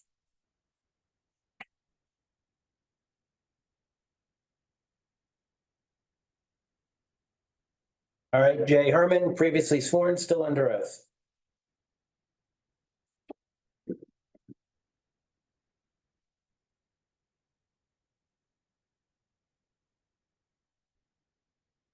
So before I testify, I want to take just a minute to explain my role in Red Bank. Some of you know me well and others don't know me at all. I've been investing in commercial properties in Red Bank for 35 years. I own several buildings on Broad Street. I've been a resident of Red Bank for 30 years. And for that entire time, I have been focused on making Red Bank the best it can be, making it as beautiful as it can be. And I've been on the Visual Improvement Committee of River Center. I was one of the founders of River Center. I've been on the executive committee and the board for as long as it's existed, since 1990. And it's fair to say that I have my passport checked when I leave town. I love Red Bank, and I love the improvement in Red Bank that's gone on since I'm here. Not suggesting that I'm responsible for all of it. There are many people who are, but I love Red Bank. I think that I'm going to give you 10 good reasons, any one of which is sufficient, in my opinion, to deny this application. It starts with the credibility of the applicant. At the very first meeting in January a year ago, the applicant testified, Mr. John Antel, who was the general manager at the time, maybe still is, testified about a bunch of things. And Mr. Vincent Light, who I'm happy is still on the board, asked the best question that night, and that was, have you asked the state for permission to do any other conversions from static billboards to electronic? At which time the applicant, Mr. Antel, admitted that there were 3 others that they sought to convert. I don't know if that's changed since then, but it's pretty clear to me that if Outfront gets this application approved, that they will try to get every static billboard in Red Bank approved. Mr. Ralla was right. The value soars when you go from static to electronic, and it means that any that are converted will never disappear. By way of background, when I got to town, there were about 30 billboards in town. The first buildings that I developed, I converted the old Learner Shop property and the old McDonald's restaurant, yes, with the golden arches on Broad Street 35 years ago. And the very first thing I did was voluntarily remove 3 big billboards on the roof. I felt it was inconsistent with what I wanted to develop and inconsistent with what Red Bank wanted to be. During those 35 years, we've gone from about 30 billboards to about 20. All or most of them are owned by Outfront. In addition, Ms. Krimko agreed after the first hearing to provide me with a description of where those other billboard conversions were approved. And to date, I'm still waiting for that. I've never gotten it. When the application was first opened in January of last year, the applicant said that the rear setback would be 6 feet. And now, of course, we learn it'll be 6 inches. So that wasn't right. But the biggest deception posed by the applicant is what the state of New Jersey actually approved and did not approve. Outfront filled out an application to the DOT, paid $170, and asked the DOT to approve the conversion of this static billboard to an electronic one. Mr. Antel said that in doing so, the state agreed that it was safe at this location and it was not a distraction to road traffic. Gregory Harback is the man who signed their approval, and I called Gregory Harback and talked to him a month later. I have to object to any testimony he's gonna offer about a conversation that he had with someone at the DOT. If he has that person here as a witness, I'm happy to hear the testimony, but absolutely inappropriate and hearsay. This is not a court of law. This is a quasi judicial body. You have great flexibility to entertain statements like this. But Mr. Harback said they had nothing to do. Let me just approving. Let me just say, formal rules of evidence don't apply, but they do within reason. So we'll note Ms. Krimko's objection for the record, but can't go too into detail, but just be very brief. So you're So- gonna, just to clarify my objections, you're gonna allow him to offer testimony without it being verified. I'm going to let him hear what he has to say, and then, but your objections noted for the record. Ms. Grimko, with all due respect, all of your witnesses offered things that weren't With all verified. due respect, please continue your testimony. Okay. because You're mischaracterizing it. So what I learned from that conversation is that the state does not get involved with the safety of the electronic billboards whatsoever. And what Mr. Harback said is for $170 application fee, we can't send a team out and study the intersection. We don't get involved with how many roads there are, how much traffic there is. And I think that was very deceptive right from the outset and set a bad policy. I think many of you maybe were assuming that the state approves the traffic safety and they don't get involved in it. What the state does is they determine the size and dimensions and the spacing from other signs, the distance of the billboard from the street, and of course, they require the town's approval before it's effective. They have nothing to do with traffic safety.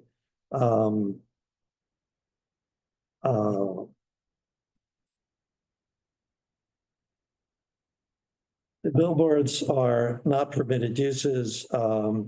Ms. Grimko offered an argument earlier tonight about Section 8 and Section 10 and where it's prohibited and where it's not. The bottom line is that it is very clear that the borough's ordinances do not permit billboards of any kind. And variances are needed for a D variance, for the electronics, for the proximity to adjoining properties, for the sign.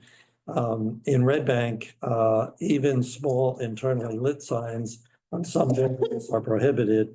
This huge sign couldn't exist on any billboard in Red Bank.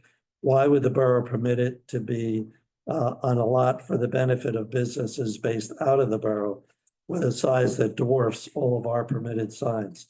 Imagine if Garmani's came to you and said, we want a sign the size of this billboard on the front of our store, or Starbucks, or any of the merchants in the downtown. You'd laugh them out of the room. You'd say this is ludicrous.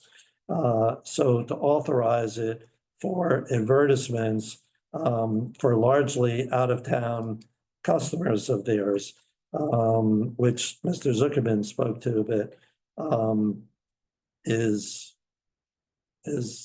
inappropriate, in my opinion. Third, Ms. Grimko has mentioned at numerous meetings that the billboard is being modernized and it's being amended. And with all due respect to Ms. Grimko, she's a good attorney and I don't blame her for advocating that. But in my opinion, that's absurd. The proposal to remove the existing billboard and replace it with a structure that is dramatically different in every way, including the structural support, the size, the addition of electronics, the messages for multiple advertisers changing every 8 seconds or so. For all of those reasons, this is not a modernization. This is a removal of an existing billboard and a replacement with a new one. I'd like to cite from New Jersey Administrative Code in section 1641C-10.1. It says an existing non-conforming sign may remain at its permitted location, provided that it meets the following conditions. Among those conditions that it must meet is the support structure, the sign faces, the lighting, the location of the sign are exactly the same as they were on the effective date of the adoption, revision, or amendment of the ordinance, statute, or regulation that rendered the sign non-conforming. This sign, You're reading from, I understand that you're giving me. I'm reading from the New Jersey No, Administrative I Code. understand that, but as you know, as an attorney, the New Jersey Administrative Code is broken down into a bunch of different sections. What is this section regulating? What's the heading it's under? It's section, I don't know. Because it obviously is being. It's New Jersey I'll answer your question. New Jersey Administrative Code, section 16:41C -10.1, general provisions. And Right, but Kevin, do you understand what my question is? I don't know what general provisions, I don't know if it applies to stop signs, I don't know if it. Well, we'll ask, do you know? And if you don't know, we'll state that. you'll know in a second when I read the rest of it. So all of those things that are conditions to approving this are not satisfied. In subsection D, it says the improvement of a non-conforming sign, including but not limited to the following, is prohibited. 1, a change in the physical location of the sign. 2, the increase of the height of the sign support structure. 3, the change in the type of materials of the sign support structure, such as but not limited to a change from wood to steel, or a change from lumber to wood pilings, a change from steel I-beams on a pole. 4, the removal and re-erection of the sign support structure. 5, a change in the number, alignment, configuration, elevation, or size of the signs. 6, conversion of a static sign to an off-premise multiple message sign. So that answers Ms. Krimko's question. This is about all kinds of signs, including but not limited to static and electronic billboards. Actually, though, Can may I just make a point? Yes. After I'm finished, you can. You know, let me just, I asked the attorney, not you. if we just may just let her make a point of order, yes. I believe what he's reading from are the state regulations as to billboards, not as applicable to land use or municipal land use. I think what he's failing to read to is the provision that allows permits to be grandfathered and which allows these conversions, which is why the permit was issued basically. So again, I would just offer that this is being read in a vacuum without any context as to what it's regulating and why. And whether, so if I'm not mistaken, these are the state codes regulating billboards, correct? And obtaining billboard permits? So we'll so note that and he'll continue and. And for the record, I disagree with Ms. Krimko just said. And number 7, And just speak even a little closer into the mic, please. sorry, the addition of lighting to a sign whose approved application does not include lighting. So there are 7 good reasons that the state says this shouldn't happen. Beyond that, in the Red Bank Planning and Development Regulations, in section 490-104-18, and I think Mr. Mass referred to this before, billboards as defined in 490-6 of this chapter shall not be permitted within the borough. Billboards existing prior to adoption of this section may not be enlarged or moved from their foundation to support footings. The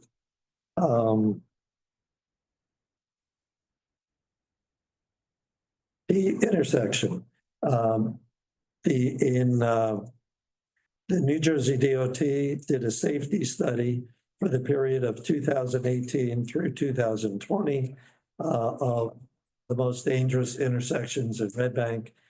This particular intersection finished 3rd on the list. Mr. Kennedy, I'm sorry, I have to object again. He's putting facts into evidence without any substantiation. So if there's a study, then he's required to provide me a copy of this study, and we need to verify who performed the study. That's and ridiculous. What the basis of it was. I'm testifying that the New Jersey DOT did the study, and if you can find evidence that I'm wrong, that's fine. But they did it. Again, Mr. Kennedy, I couldn't possibly find evidence one way or another since he's just offering it as a net opinion without any reference to any document. Well, Counselor Heck, you didn't put on a traffic safety in engineering, right? You came in and there was testimony that you got a permit, and then we didn't hear any other testimony about whether or not that intersection was safe or not. Correct, but you did hear testimony from my witness who indicated that we went through point by point what the same statute that Mr. Herman was reading from requires before a permit is issued. And that the permit issuance is de facto acceptance that these are addressed. Yes, So your position is the fact that you got a permit, therefore means that that intersection is safe to put up a billboard that changes every 8 seconds? yes, because we meet the requirements by the DOT, and as a result of meeting those requirements, they have the jurisdiction over this issue, and it supersedes the municipal level. So yes, And which expert was that? I didn't say it was an expert, I said there was testimony And by Mr. Ontal. that was from Outback Media. Excuse me, offering that we got the permit. I read from the actual statute. I He's the believe. general manager. He's not an expert. I didn't offer him as an expert. We'll just continue. This is public comment. I think Mr. is making some public comments, so. It is, Go ahead and it's continue. my opinion, and I don't know how we can object to my opinion, but that's fine. In my opinion, if this electronic billboard is given, it will serve to distract motorists and make the intersection even more dangerous. According to the DOT, this was 5 years ago, 1,000 cars per hour pass through this intersection at peak hours.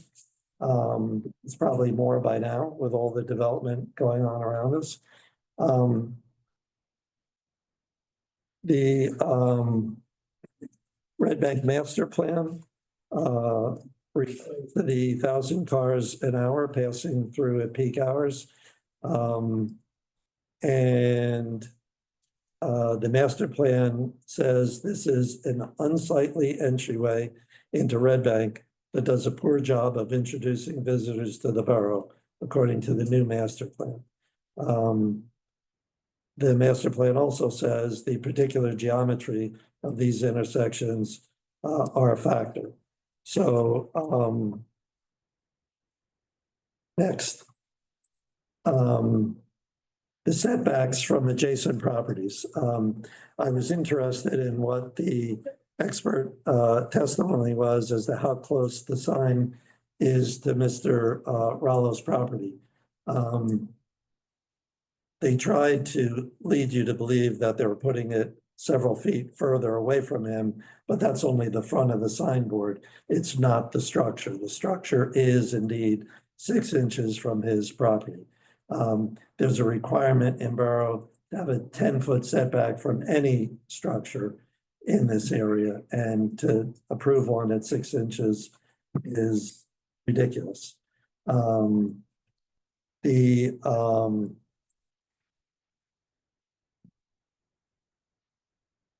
In my opinion, and I've been involved in buying and selling real estate for 50 years, the adjacent property, not only Mr. Rallo's, but the home just past that, will certainly be reduced in value dramatically. And as Mr. Rallo said, it's one thing to get rid of a static billboard. It's going to cost someone X to do. It's going to cost multiples of X to get rid of an electronic billboard. So if this billboard got approved, it would be there forever.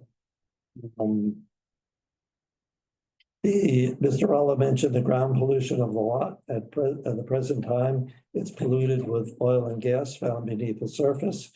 The construction of the new electronic billboard might risk spreading that ground pollution, because I don't think that Outfront is planning on cleaning up the pollution before they build the structure.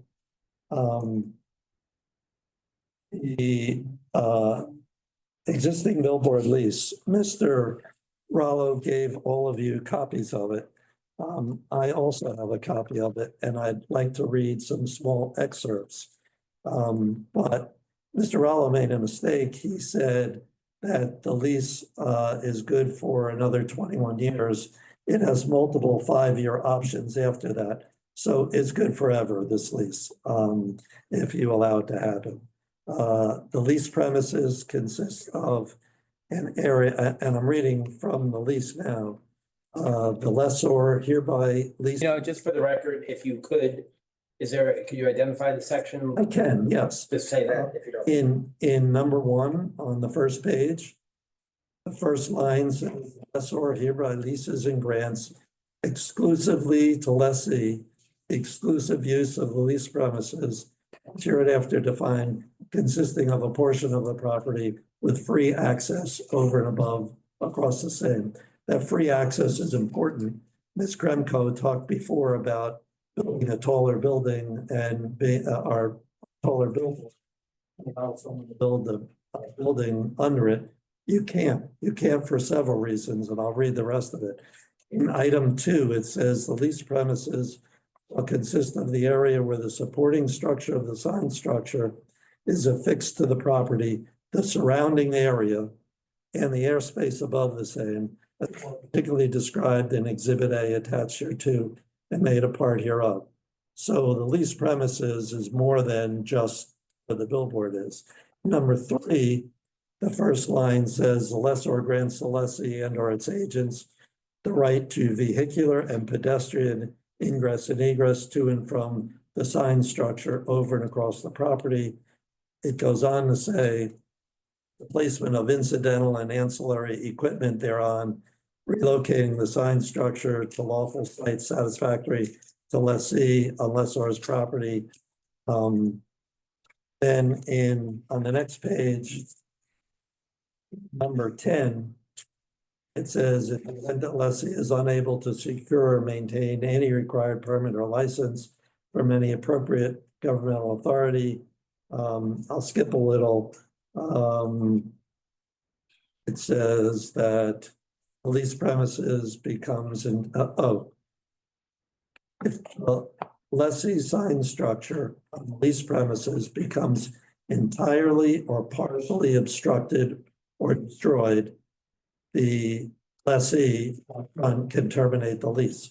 So that says to me that if a motorist or pedestrian can't see the sign, no matter where they are, then the deal's off and they can terminate the lease. I submit you can't build a one-family story.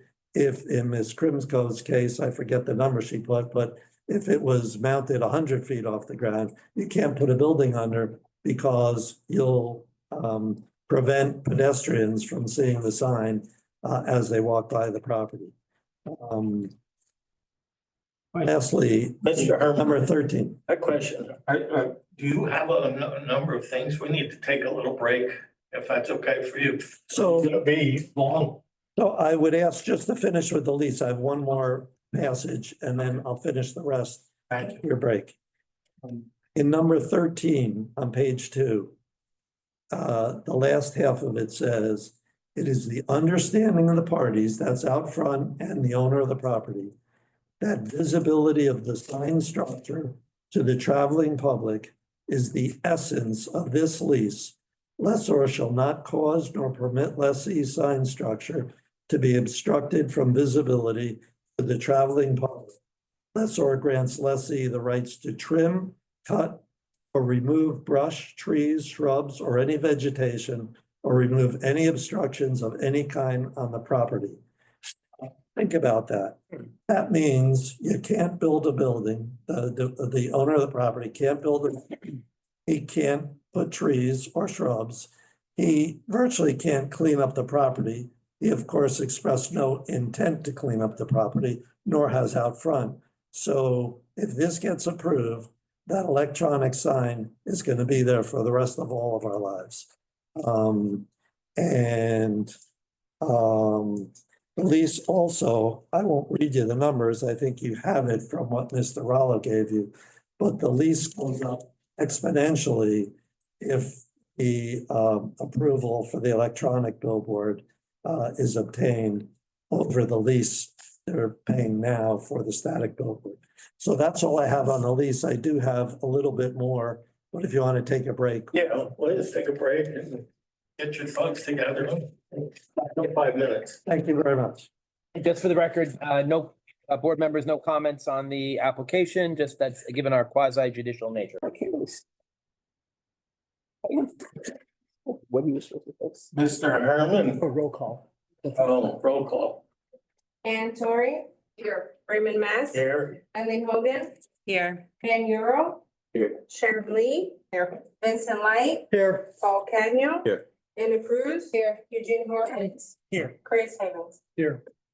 Okay, Mr. Herman, continue. So I was actually almost done, so that's a good news. Fine. It is my opinion, if you haven't gathered that electronic billboards are unsightly and will impair the appearance of Red Bank at the most used entrance to our town. I think that would be extremely regrettable. There was testimony by the applicant some hearings ago about a public benefit. If there is a public benefit, it's de minimis. It's not something that would justify you breaking your rules.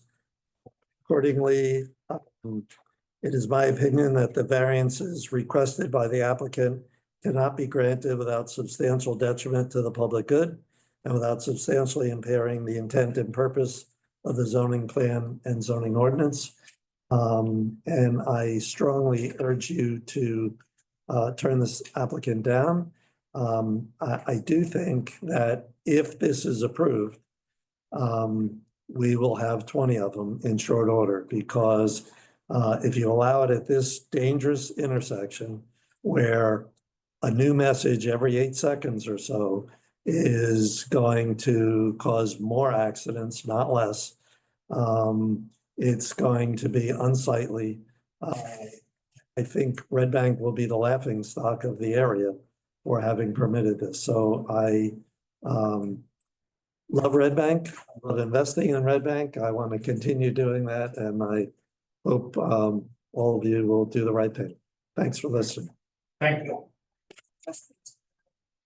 All right. I have a few questions and comments. Oh, sure. And forgive me for looking at my phone, and I shared it with Kevin via text, just so it was clear. I didn't get the text. I did. It was sent. So Got it. I want to clarify that the section that Mr. Herman was reading from, while he failed to provide me with a copy, so I didn't have the opportunity to cross-examine him at the time, is New Jersey Administrative Code under subchapter 10, non-conforming signs. And I just want to put on the record that this sign is fully conforming, which is why to the DOT, zoning is separate. But the state issued the license because this is inapplicable. So while I understand that some of the language mirrors municipal land use law, and Mr. Herman felt it would be a good argument, are you aware, or did you just choose not to tell us that this is under non-conforming signs? I think it includes billboards. It includes other kinds of signs. It does, and again, so I'll read it. But I would ask you, where in the You ordinance? don't get does to it ask say- in this. Sure I do. No? Sure I do.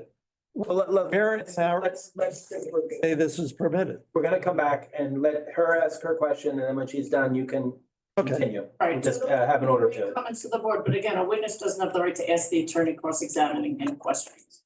I can agree with that, Mr. Did you want to continue with Yeah, your? I do. So again, we do concede that this does regulate outdoor advertising, which are billboards. And what we're indicating is that it's in a section as to non-conforming signs. If this sign were non-conforming under the state regulations, not the municipal regulations, we would not have gotten the permit to do what we did. So I think it was a misrepresentation by Mr. Herman to indicate that this applied without sharing with you what section it was under and what it's applicable to.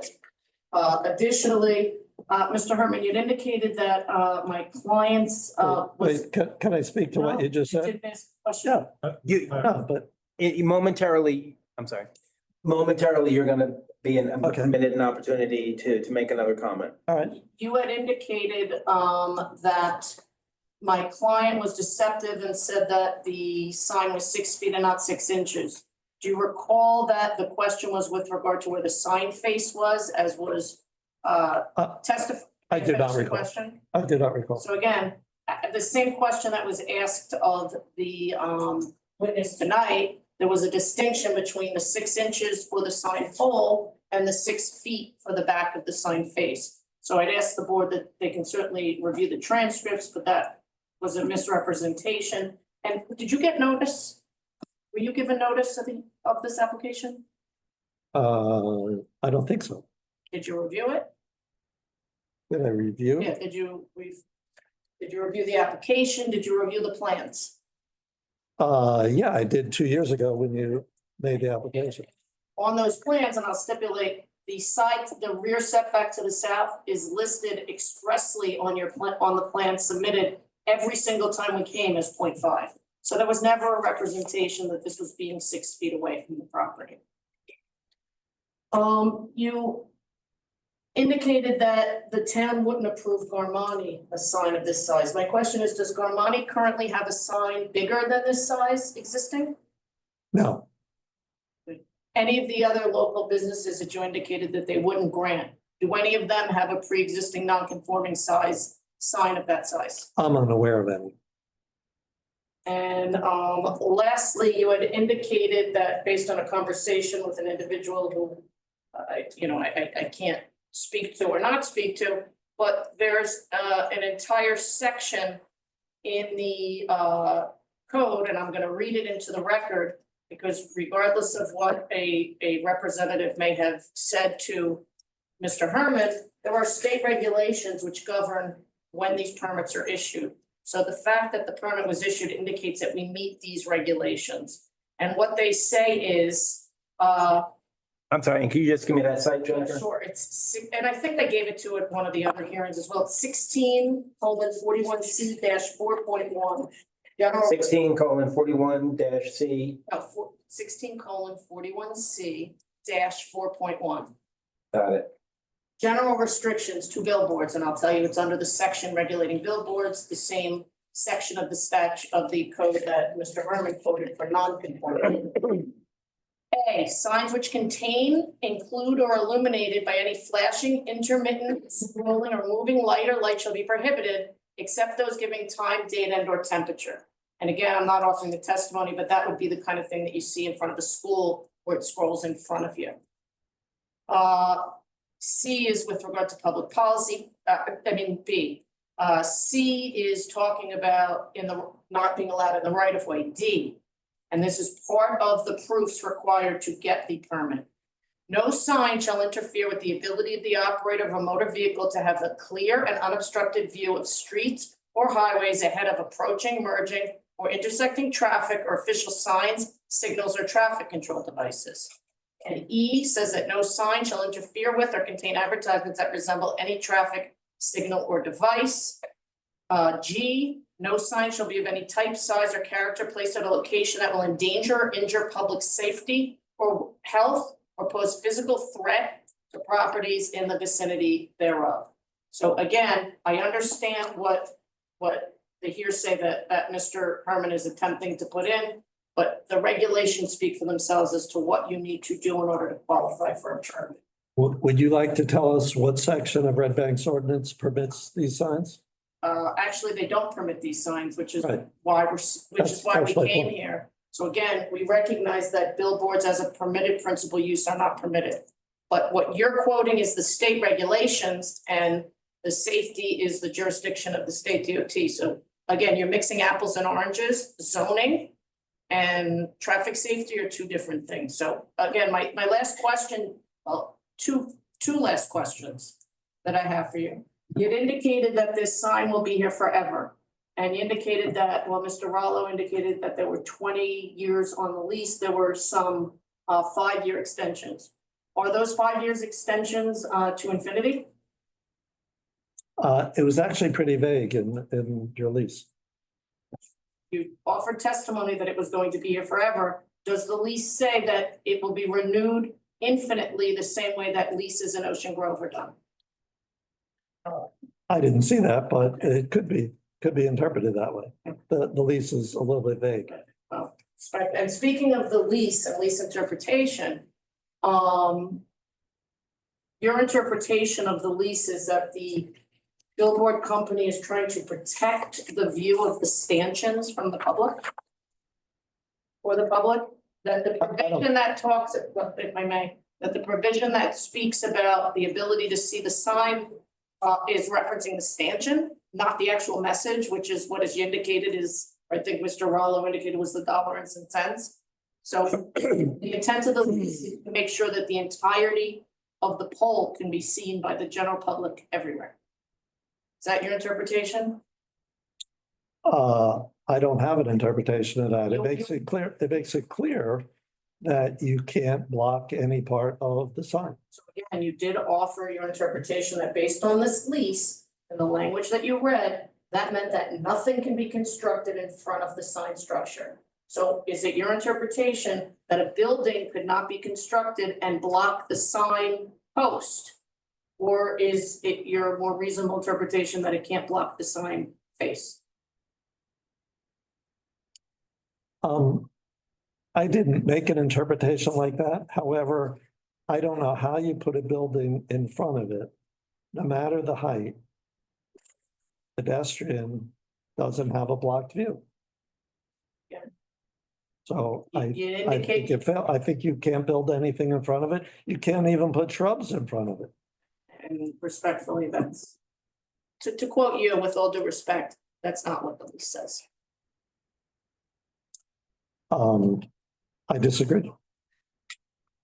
I know a lot about leases, no further but I disagree. Okay. Are you done, Mr. Herman, or I am finished, yes. Thank you for listening. thank you for coming forward? Do we have any other comments from the public? Come on up.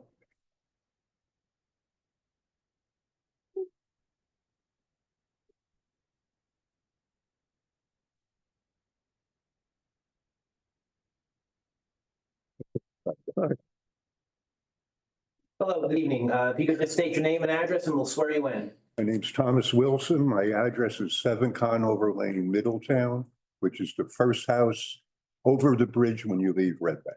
All right, thank you. Do you swear that the information and testimony you're about to provide, to the extent you provide any, will be the truth, to the best of your knowledge, to help you God? Yes, sir. That's Thank you.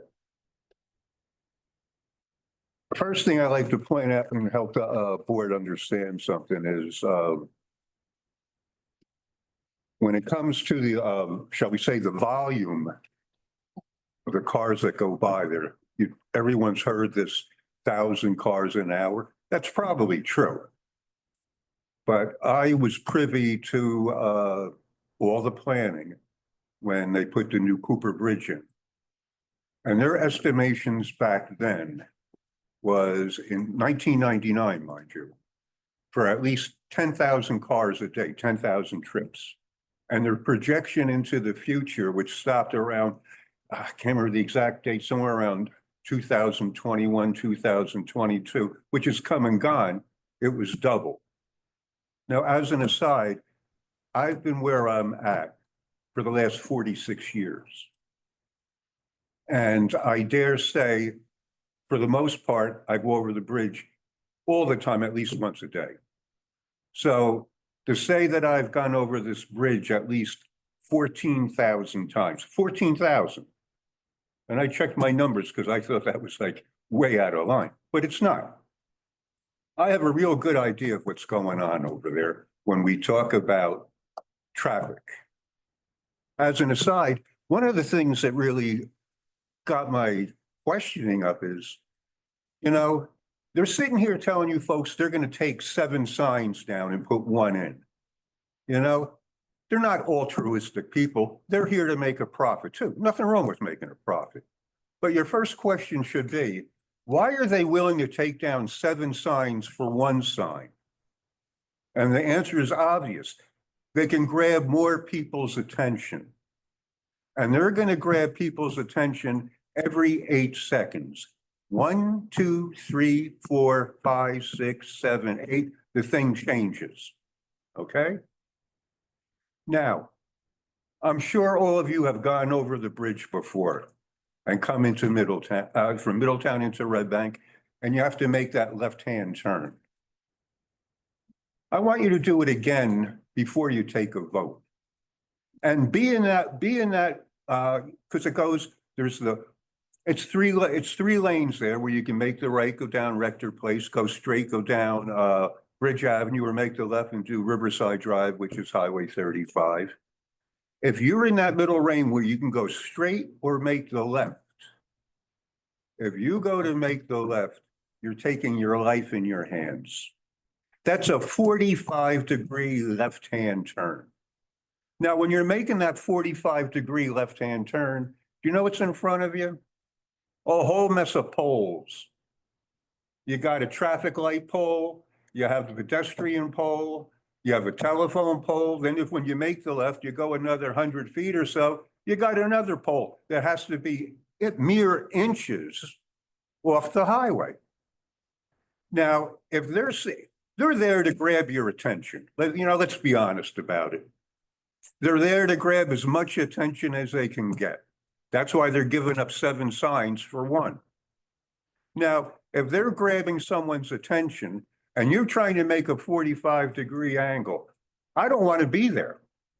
I hate to tell you how many times I got my butt run off the road there. I hate to tell you how many traffic accidents I've seen there. It's mind-boggling. And Mr. Herman was talking to you about, what he saw or about what they got from the state, okay, for traffic study. I happen to agree with him. I've been an attorney for 46 years. I kind of interpret it the way he did. There's no traffic study here. And that's another thing that should raise a question in your mind. They brought all these bells and whistles here.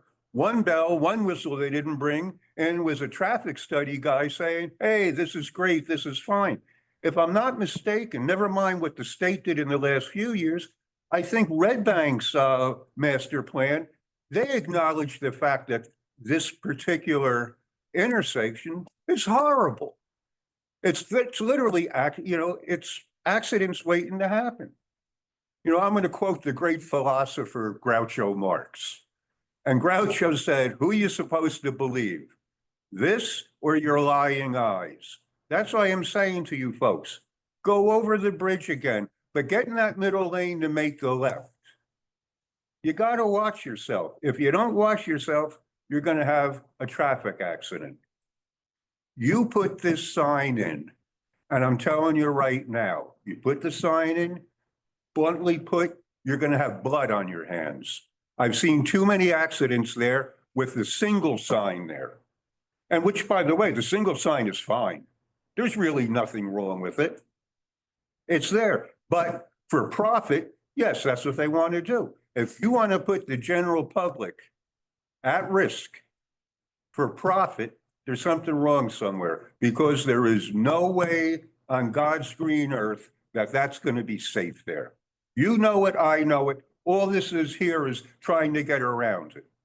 So before you do anything, think about if you're going over that bridge, your family's going over it, coming back into town, you're a sitting duck, you're a target. There's just no way around it.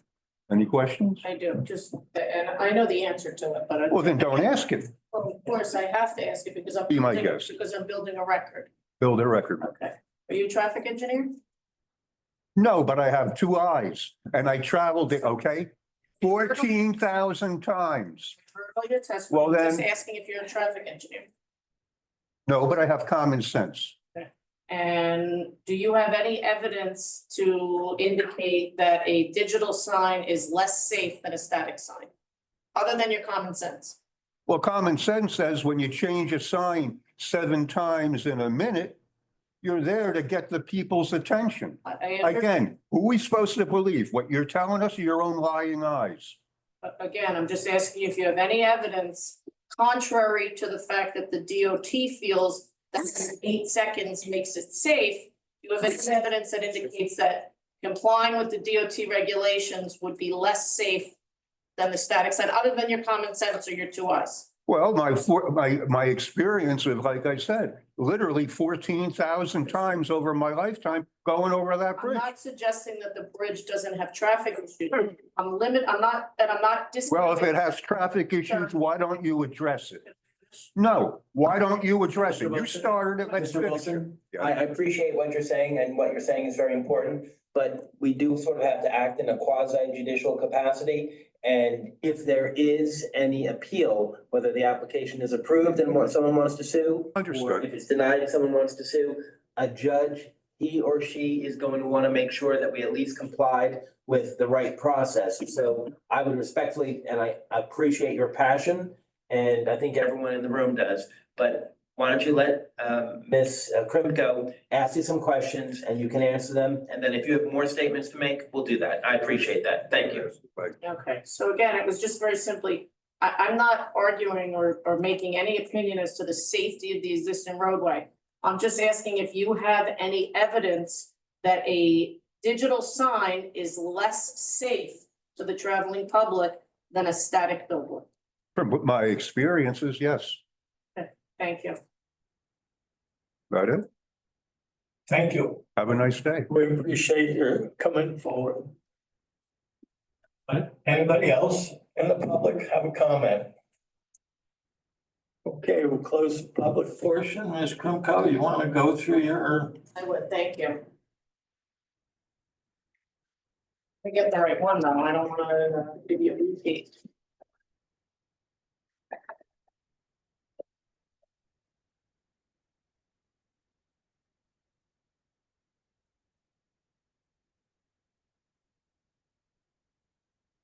With me, Mr. Chair, there were a lot of papers that were thrown around. And I expected more people to have comments. I thought I had a little bit more time.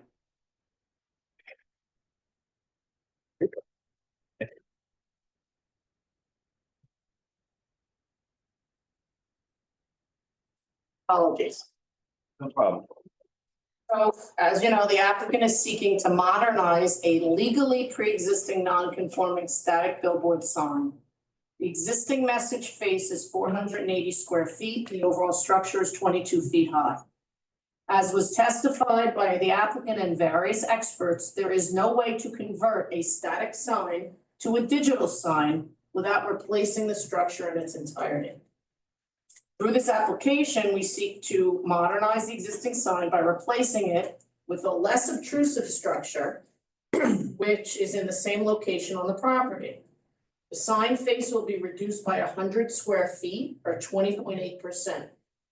The number of columns supporting the sign will be. I'm sorry, just say it again. It was going to be reduced by. 100 square feet or 20.8%. Thank you. And we're gonna have transcripts for this, Kevin. Thank you. Notably, and the number of columns, 6, supporting the sign will be eliminated down to 1 single column. Throughout the hearings leading up to tonight, in addition to reducing the sign structure, the sign face and the face over what it was proposed, we've offered several other conditions voluntarily, which will reduce the impact of the sign and make the proposed sign a far better zoning alternative than the existing sign. We've offered to implement narrow view technology, which will limit the sign view area or the angle from which the sign can be seen. So it's going to be able to be visible from less locations. We're removing legally existing out front billboards from 2 locations in Red Bank, which means we're eliminating 6 billboard faces. So we're reducing the non-conforming signs by 6 that can never be replaced. Unlike the current sign, which is visible 24/7, we agreed to limit the use from 7 a.m. to 11 p.m. This means the digital message will be turned off in overnight hours. There'll be no light at all, where the current billboard sign is lit overnight. Most importantly, as you know, we presented evidence that the borough currently uses the proposed property to put their own signs up. And we're guaranteeing the borough use of the sign for non-emergency municipal messages, 12.5% of the operating time. Equals 2 hours of the 16-hour day will be devoted to free use by the borough for community messaging. In addition to that, and as we had indicated before, it's unlimited for emergency messaging from various agencies. There's been a lot of discussion about what type of relief is needed. Your zoning officer in the initial determination indicated that the sign modernization qualified under the modernization doctrine, and we just needed C variance relief relative to the setback. Again, the current setback for the 6 poles is 0.1 feet. One single pole a half a foot away. Where, according to her conclusion, 10 feet is required for signs. The board engineers concluded that a billboard is a non-permitted structure and a non-permitted use, and that a D1 variance is required based on the language that I'm going to get into that prohibits billboard signs. So as I indicated during the colloquy with Mr. Mass, I do agree that it's a non-permitted use, but for different reasons. And I'm gonna go through it again because rather than a conversation, I want to do it a little more organized. Article 10 of your development regulations is entitled zoning, and it regulates what uses are and are not permitted in the various zones. Billboards are only mentioned in Article 8 of your ordinance, which is entitled Design Standards and Improvement Specifications. Specifically, Section 490-104 within Article 8 regulates signs and general standards applicable to signs in the borough. Within that section, subsection 18 states, amongst other regulations on signs, that billboards as defined in the zoning ordinance are not permitted. It doesn't say what uses are or are not permitted in the various zones. It doesn't say what uses are or are not permitted anywhere in the borough. What it says is a sign that qualifies as a billboard sign is not a permitted sign under their design standards. So we look at your ordinance and it defines a billboard as a structure, advertising an establishment, an activity, a product, a service, an entertainment, which is an area equal to or greater than 200 square feet. By definition, any freestanding sign in the borough, whether on any commercial property, would be a billboard if it was 200, if the message was 200 square feet, regardless of the content of what the sign message says. So by your own ordinance, which is I expressed at the beginning of the hearing, is very different than that of most ordinances and the definition of a billboard within the state regulations. The only distinction between a billboard and any other sign is how big the sign face is. If I have a sign that's 199 square feet, it's not a billboard. It's only when it hits 200 feet that it's a billboard. Since our existing and proposed signs exceed 200 square feet, we concede that by definition, they are a billboard in your ordinance, and therefore they don't comply with the design standards applicable to signs. That doesn't mean that, but that means that it is not a permitted sign structure based on the design standards for signs.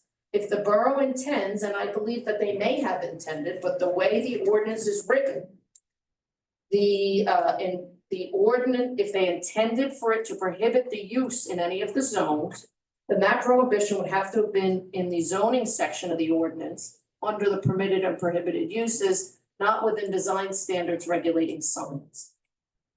Article 8 cannot and does not regulate use, and in any nonconformity with regard to that provision would require a design waiver pursuant to 40:55D-51, not a use variance. So next, you have to analyze, okay, then what uses are permitted within the BR zone, BR1 zone where this is located. And we need to analyze what is the use of a sign as compared to its structure, which is how it's defined by its structure. And whether or not that use is a permitted use as opposed to a design standard. As defined by the state and as heard by the testimony today, the purpose of a sign, any sign at all, is to convey or impart information to the public. It's visual advertising. So the use of any sign or the intent of any sign is to convey a message. Most signs in the borough are advertising or displaying information related to the principal use or structure on that property. That's why for every commercial property in the borough, you see a sign advertising as to the use or the building there, such as Garmani or any of the other uses, Mr. Rollo's restaurant. They all have identification signs advertising, here's what's here, come and take a look at it. Therefore, most of the signs are incidental or accessory to the principal use, which is defined as incidental to that of a main use or building on the same lot. In Article 10, which regulates use, there are permitted accessory uses in the BR1 district. So if this sign's message related to a use on the property, it would be a permitted use. However, our sign is not and has not ever been accessory or incidental to the main use on the property. So by definition, both under the municipal land use law and your ordinance, it is a principal use. Since signs are not a permitted principal use in this district, we agree with the engineer and the planner that the existing and proposed signs are not a permitted use. Not because it's a billboard by definition under your ordinance, but rather because we're proposing it as a principal use as opposed to an accessory use. Therefore, we concede and we agree, and we've proffered throughout this entire hearing, that our existing sign is a legally pre-existing non-conforming principal use, since its message is not accessory to the principal use or structure on the property.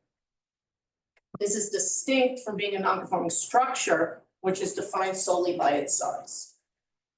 So, first and foremost, as was offered uncontroverted testimony, the only way to convert a static sign, to upgrade it to a digital sign is to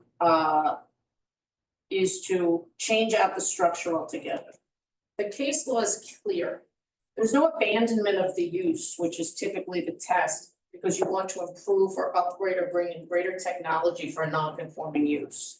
Modernizing this sign from static to digital does not divest the applicant of its well-settled rights to continue a legally pre-existing non-conforming use. In order to lose those vested rights, there has to be a demonstration of an intent to abandon the use, either by action or inaction. Neither one occurred here. The applicant has maintained this non-conforming use for more than 60 years. We have consistently obtained new permits, consistently extended the permits for the use, and made the application to upgrade it from static to digital.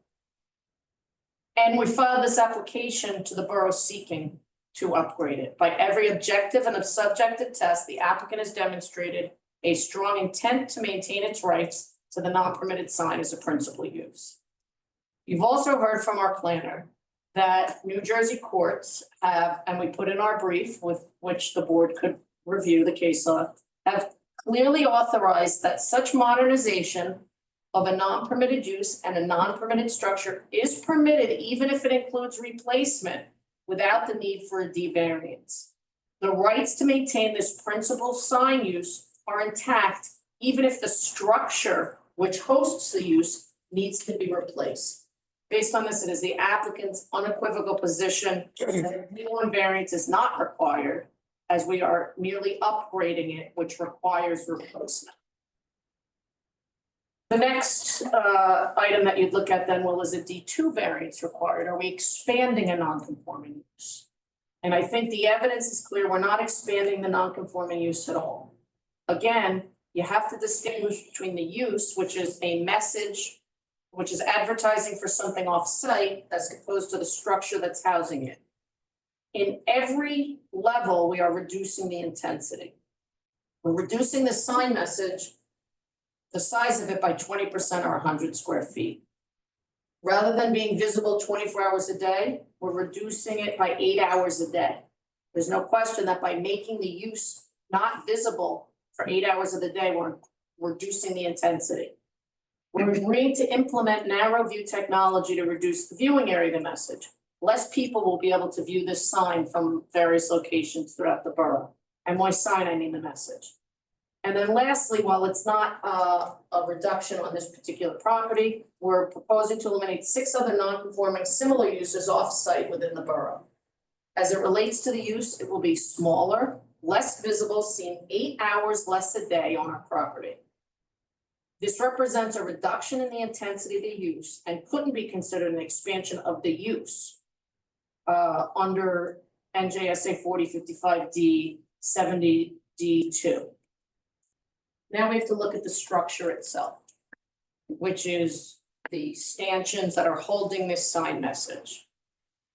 We concede, and we have from the beginning, we are increasing the height. We're going from 22 feet tall to 27 feet tall. Importantly, this is a principal use, as was indicated in Mr. Herman's letter, and the height permitted for a principal use is 40 feet. So we are conforming as it relates to the height allowed for principal use in town. But your ordinance also says that non-conforming structures can't be enlarged or increased. That's subsection 25. We concede it's non-conforming as it relates to its setback. So we do need a bulk variance for the setback, as was concluded by your planner, was we are essentially increasing the size of the structure. That's not allowed for a non-conforming structure. So we need the variance to keep it in the same location. Ultimately, this board is going to determine what relief is required. So as you know, to cover all of our bases, depending on where you fall on the various interpretations. And I think that simply put, Kevin, I think that the various interpretations are as simple as, is site plan needed? C variance is needed? Is it a D1 or is it a D2? Those are really the fundamental questions. No matter where you fall on those, we offered expert testimony that was uncontroverted by any other expert. Expert planning testimony in support of all three of the variances, should you decide that all of them or any of them are required. In each instance, we demonstrated the positive criteria. The site is clearly particularly suited for the use. It's been there for more than 60 years. We further multiple purposes of the municipal land use law and provide a significant public benefit, free emergency, and borough advertising on a lot that the borough already uses for advertising.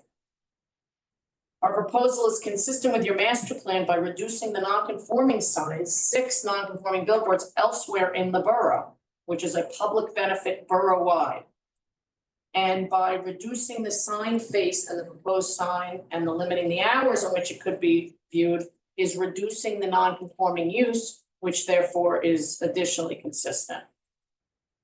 Most importantly, there was a lot of talk about detriment, and from the neighbors who own the property nearest who are related to the setback, there was no detriment offered based on the location of the sign or even the height of the sign.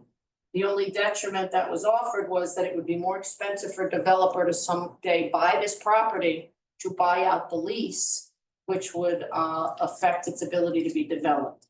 However, I noticed that I don't know that there has been an offer on the property to buy out the lease, either with the billboard or without. So in light of the fact that we are reducing the sign face, reducing the viewing area, reducing the hours per day that it's going to be visible, moving it further away from the property line, albeit negligibly, but certainly further away, moving it further away from the west property line,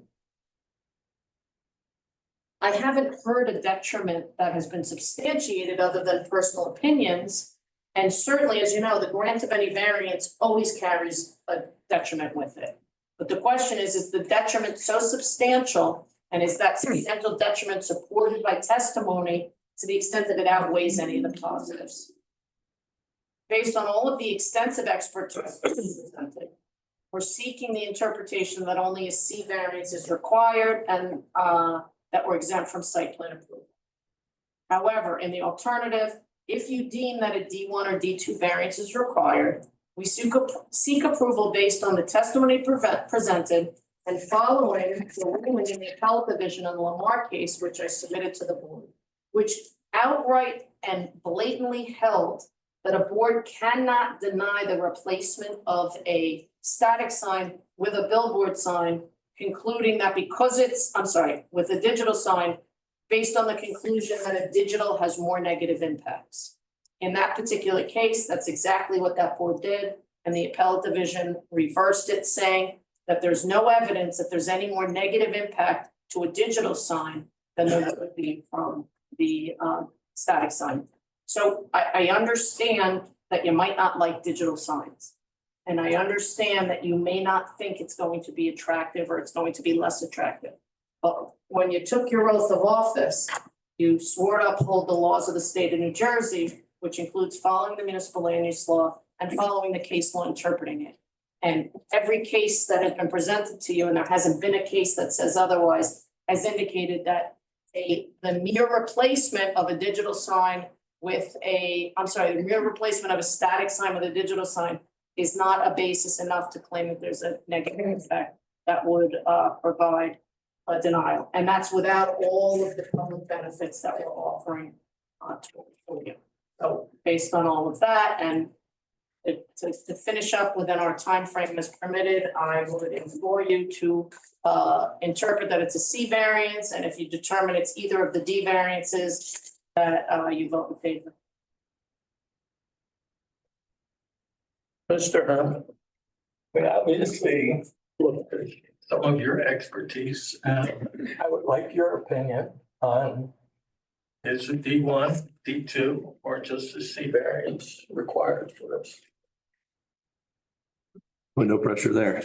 And I just reserve the right to question, Mr. Again, I thought that if he's gonna offer sworn testimony again, and I'm not saying I'm going to, I just want to reserve the right to be able to We question. reserve our right to answer, you know, let's see. Thank you. So, Mr. Chairman, I've been here probably 12 years now, and I have to say this is probably the single most challenging application that I faced as your engineer. The preponderance of the evidence is that there's a lot of lack of clarity, both between the ordinance. Ms. Krimko has cited pretty strongly that she says case law supports all of the things that she just affirmed. I don't find it as convincing in the case law as she declared. I know historically this board, upon recommendations of your attorney and myself and your planner, oftentimes chose a pathway that we felt was conservative that we could live with. I still can't get to the fact that a D variance is not required in this particular instance. I've had a lot of conversations, did a lot of reading on it. So in my opinion, I stand behind the letter that I wrote and the commentary that I made. I believe that a D1 would be a prudent approach in this particular application. For the reasons cited in my letter, I think a site plan is required in this instance. But I will say that in this case, the site plan is more or less what they've already submitted. It really wouldn't be anything much more than that. Given the limited improvements, it's really, what are you putting up? Where's it going? And what is the implication in terms of the setbacks to the property lines?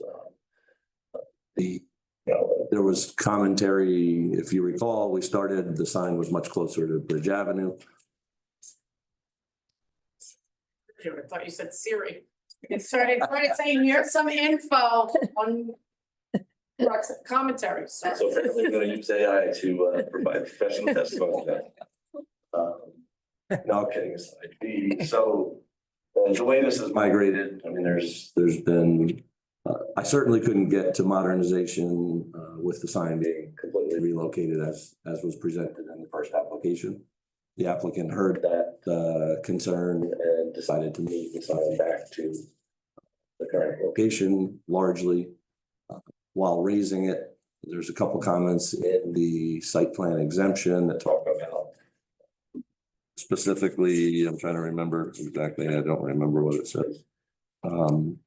Exterior alterations which are not otherwise restricted, in the opinion of the administrative officer, do not materially change the means of access, which we said we don't believe it does.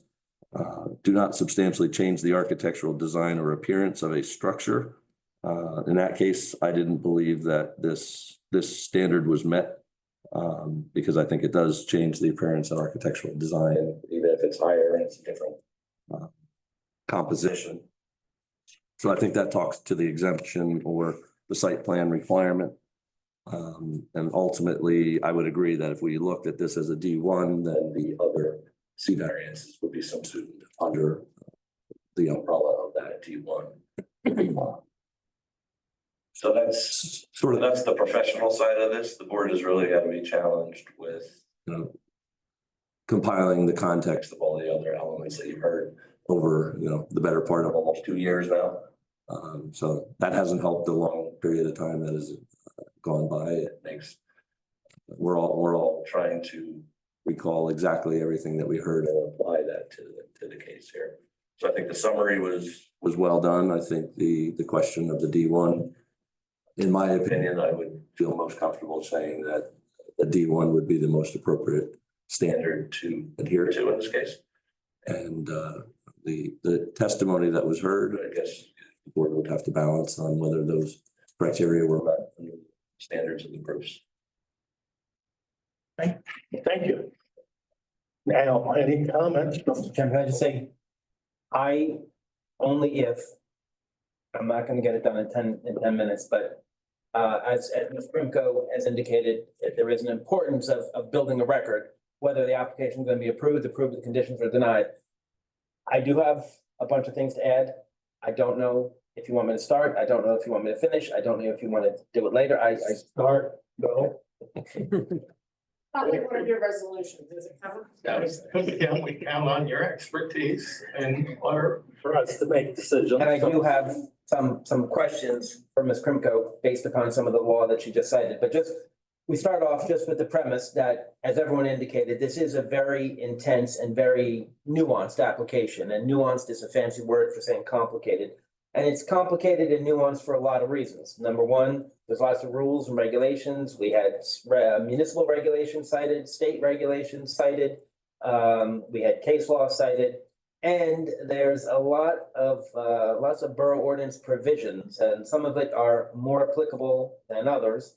And some of the relevant borough regulations are part of the zoning ordinance, as Ms. Krimko testified, and some of them are not. And it gets a little confusing. There's different sections of the ordinance, and it also gets complicated because it's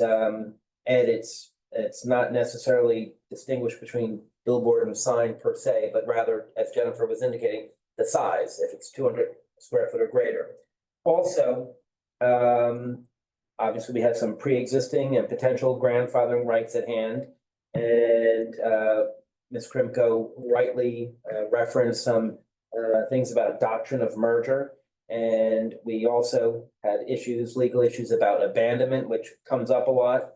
And we also had a lot of, believe it or not, when you're talking about signs and regulations and the possibility of regulating signs, that actually touches on constitutional and free speech. And I'm sorry, I can't see my friends down on the left-hand side there. And also, it's, I say this respectfully, but Ed, would it be safe to say, as Ms. Krimko indicated, that in some respects, our municipal ordinance could use some improvement?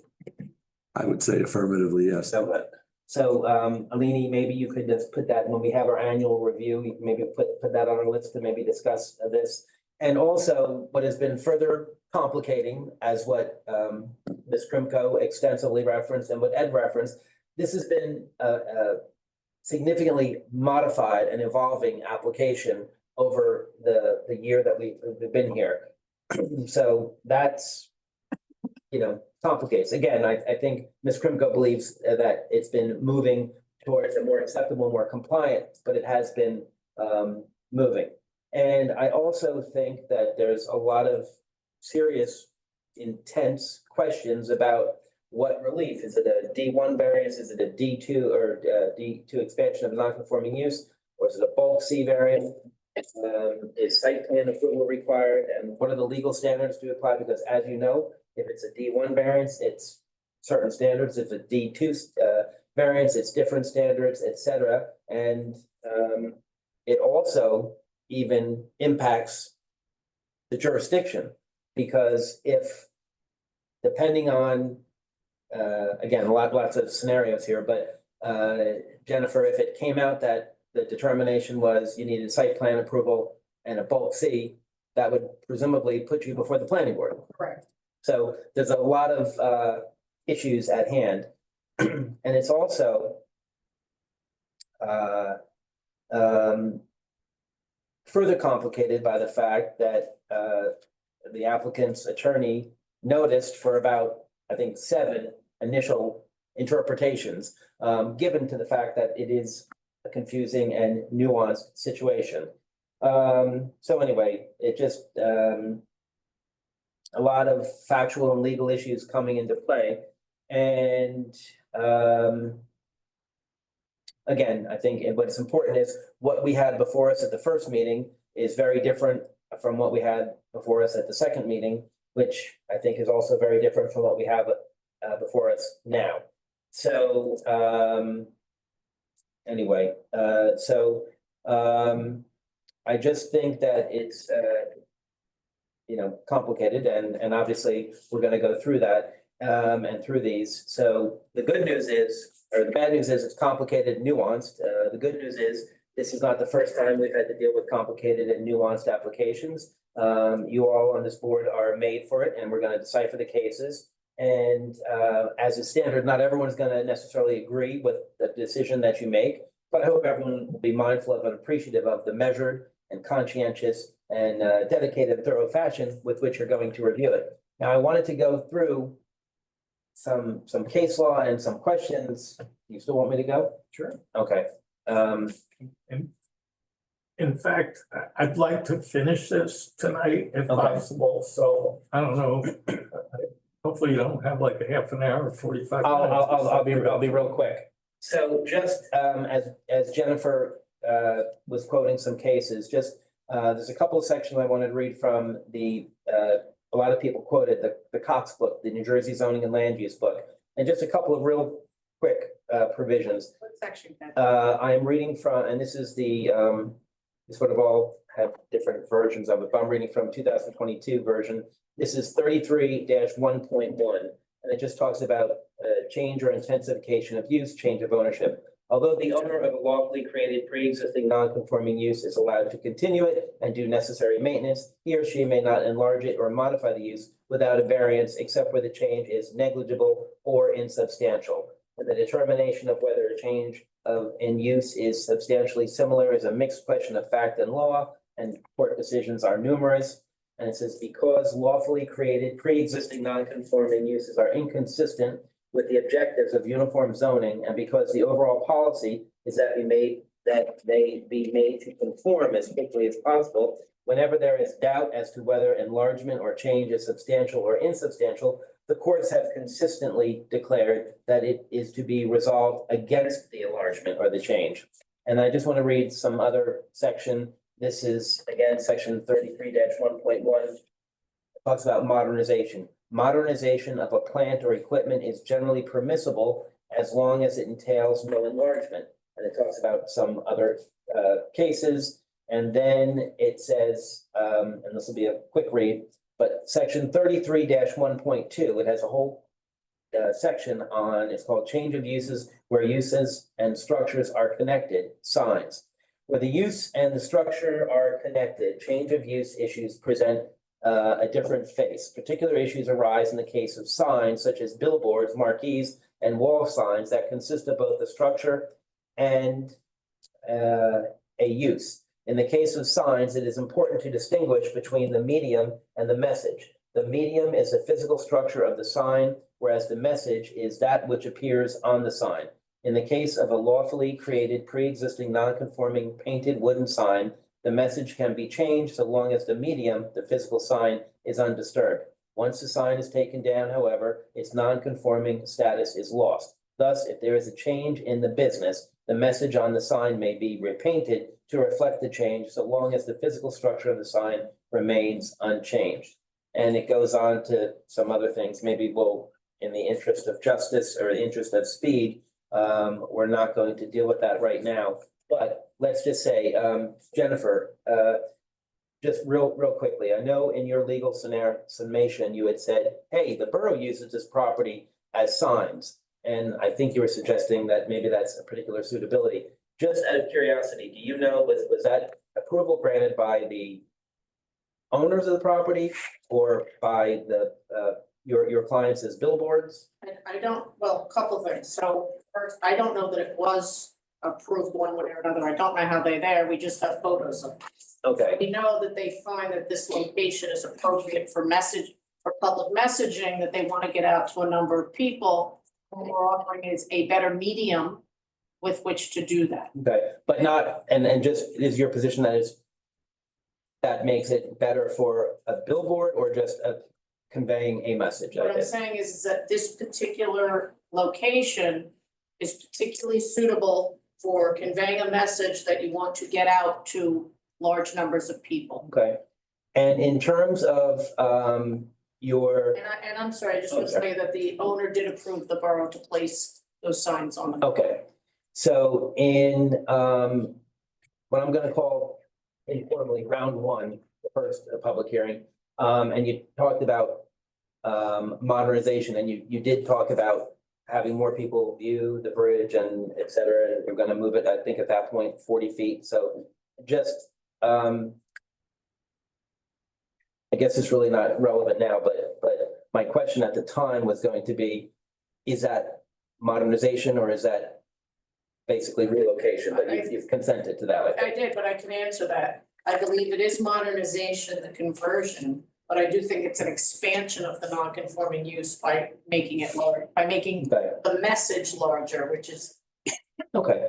the use. And so now, The structure. same question for round three, again, informally, what we've reviewed tonight. Now, obviously, a lot of things have been reduced, but there is still increasing the height from 22 feet to 27 feet. Now,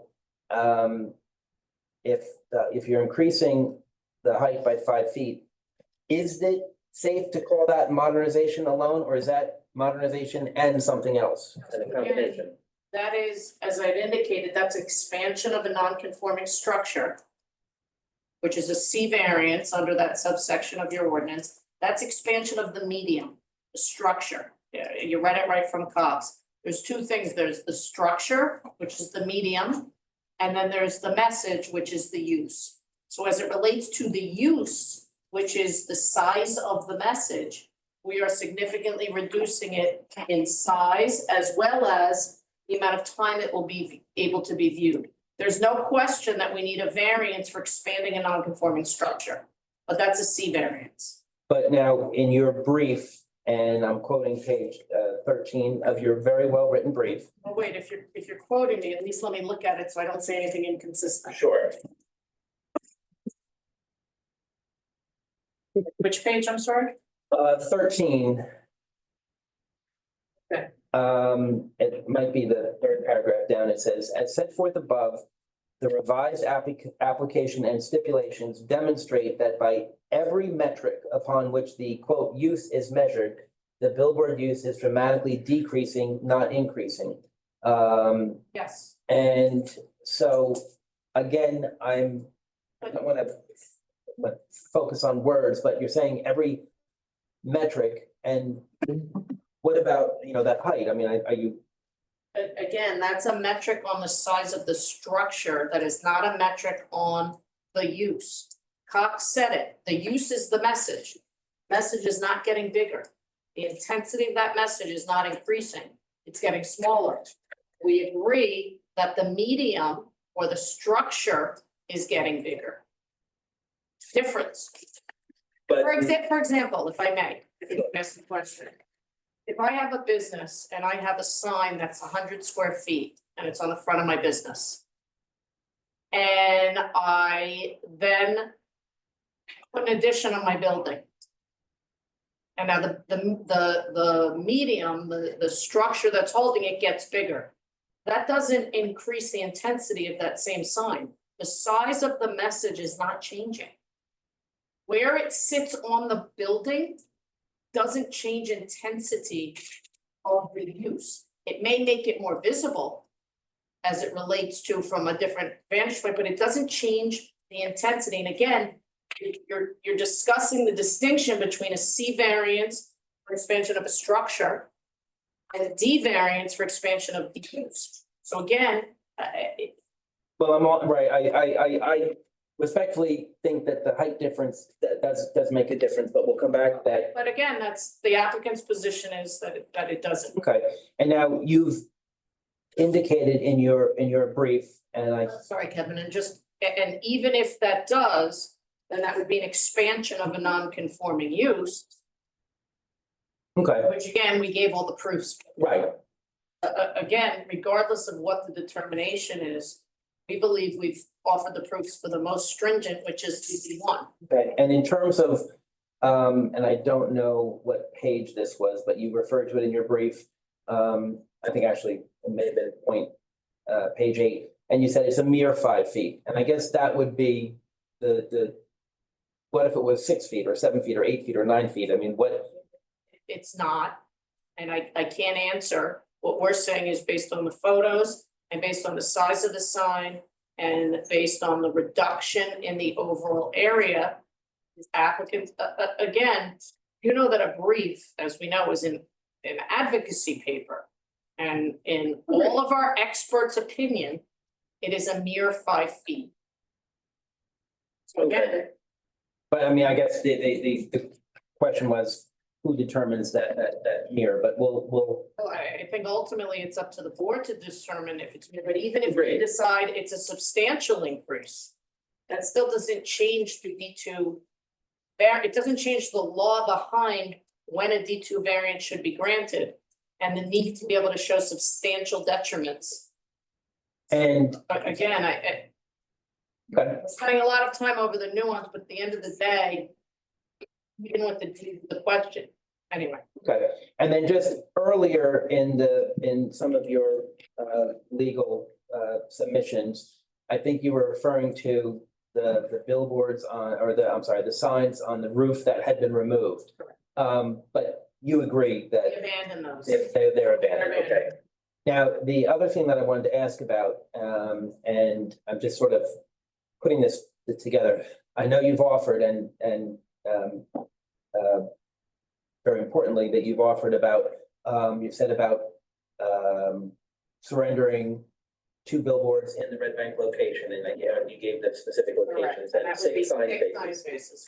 And you're offering that. And I guess, what is the method or vehicle for doing that? How do you do that? Well, if the board approves this, we would be given a certain time frame with which we had to remove them. Okay, and then I, Remove them and we're giving up the permit once. I mean, when you talk about an intent to abandon, me standing up here and saying, if you grant this, we will remove them, is a clear statement of abandonment. agreed. And I guess my further question was, and I don't know if this is a good question or not a good question, but do you have the right, does your client have the right to do that, or do you need the property owner's right to do that? I mean, does the property owner have to consent to that? No, because we have the permit for the billboard. And so you would not need the property owner's consent to eliminate. Remove the sign face, absolutely. Okay. And I mean, are there any contract, I mean, what if the owner, do you need you don't need the owner's consent at all? Was there any leases? To remove, to the extent that there's a lease, and we would be removing the sign, but would be obligated under the lease to continue to pay the lease. Okay, Presumably, unless there was a provision for the removal, but again, that's not something for the board's concern, that's. well, I think it would be, just wanted to make sure that it was something upon which you could If deliver. there was a legal impediment that prevented it, then we could never perfect our approval and we could never make the conversion. So we're stipulating that there was no legal impediment to the removal of these. And so your position is you do not need the owner's consent to do that, Remove the signs? No. correct? And to permanently remove them, that they could not put the owners could not put another billboard up on there. Again, if they did, they would have to come for a T1 variance because it was abandoned. Contrary to this use, which we're doing everything we can to maintain it, we are overtly saying, if the board approves this, we are abandoning that use. No one else can come and claim pre-existing non-conforming use when the current holder of those rights is abandoned. And we had a thing about the site plan, Ed talked on this about, not, you would need a site plan if you were, well, Ed talked about that, so we don't need any interest of time, we don't need it. I don't imagine, based on what I'm hearing, that there's any chance that the board determines that only a C variance is required. So again, it's an issue that's preserved for a potential appeal, but realistically, having all of us live through these hours and hours of hearings, I don't anticipate that jurisdiction is an issue. So I guess, Mr. Chairman, in conclusion, obviously, Ed talked about, and and Ms. Krimko agreed, it's a principal use, it's a principal structure. Now, our ordinances are nuanced, agreed. And I do think that it's a non-permitted use. And I think that, the totality of the circumstances, and Jennifer, I think in the Lamar case that you quoted, I think that they did, you said they unequivocally said, you know, there's no. In that particular case, that board determined that a D1 variance is required. I don't believe the Lamar case, I don't believe that that was challenged necessarily. I think it was, I think that. And the court held that a D1. Said a D1 was necessary, and then just for the record, the case Len went on to say that the court didn't think that the board gave the right decision, but they said the board's decision was arbitrary, but they did say D1 Yes, in that variance case, is they necessary. did. So may I make a suggestion, Kevin? Yeah. Your permission? At the end of the day, if the board, I think the first step would be what type of variance is required. And then a vote on that variance, and if it's a D variance, there is no reason to interpret the site plan issue necessarily. And if they determine a D1 variance is required, then I don't know that there's a reason to vote on any of those other elements. So I think that rather than belabor it, I think the easiest way to bring this to a resolution is for the first vote to be, is a D1 variance required? And if the answer is yes, then what the vote is on that. And then depending, and I think I said this at the beginning, that it would be in stages, and depending on the outcome of that vote, will then determine if additional votes are required. So, like I said, I think for what it's worth, I think it's a very complex question, and I do think in the totality of the circumstances, for all the reasons that we talked about, is I do think a D1 use variance is necessary. And I could see sometimes where the expansion is required, and I could also see some of the bulk variances. So I would just, think that when the board ultimately votes to approve the application or approve the application with conditions or deny the application, that presumably the board is going to say different standards, but we would have the same result whether we applied C, D1, D2, whatever. I'm assuming that the board is going to say that. And my last thing, and I promise is going to be in 15 seconds or less for all the members of the public who are here. I wanted to thank you for your participation, and I wanted you to just recognize that Chairman Ray Mass and the board members are awesome, and Shauna and Ed are awesome, and the dedication and conscientious and a way that they're reviewing this is the way they review every single application. So the men and women up here are great ambassadors of the town, and I just hope that you recognize that regardless of the outcome. So now, Mr. Chairman, the hard part, we now come to you and the board members for discussion on the actual votes. Okay, so as Jennifer was indicating, we can have board comment, and then ultimately, Jennifer, I think you were suggesting, is a D1 necessary? Right there. But Mr. Chairman, we can hear comments from the board and then proceed. Well, from my standpoint, I take a lot of advice from people who know a lot more than I seem to know, Mr. Herman and Mr. Kennedy. So I would vote on this being a D1 and would make a determination if that's what the rest of the board goes along with or has a different opinion, we can talk about. So does anybody else have a comment? I just had a basic comment. I'm not sure how it affects all of these complicated things, but I just can't possibly see a static billboard and an electronic billboard being the same thing. I think they're very different things. It's not a change, it's not an expansion, it's a new thing. If you stand in front of one of those billboards with a few hundred feet and stand in front of a static, it's not the same thing. The difference between a black and white television and an IMAX screen. So when I would say, this is a copy of tonight's agenda, and this is the medium and the message, and this is tonight's agenda. And that's the analogy to the two devices you're talking about.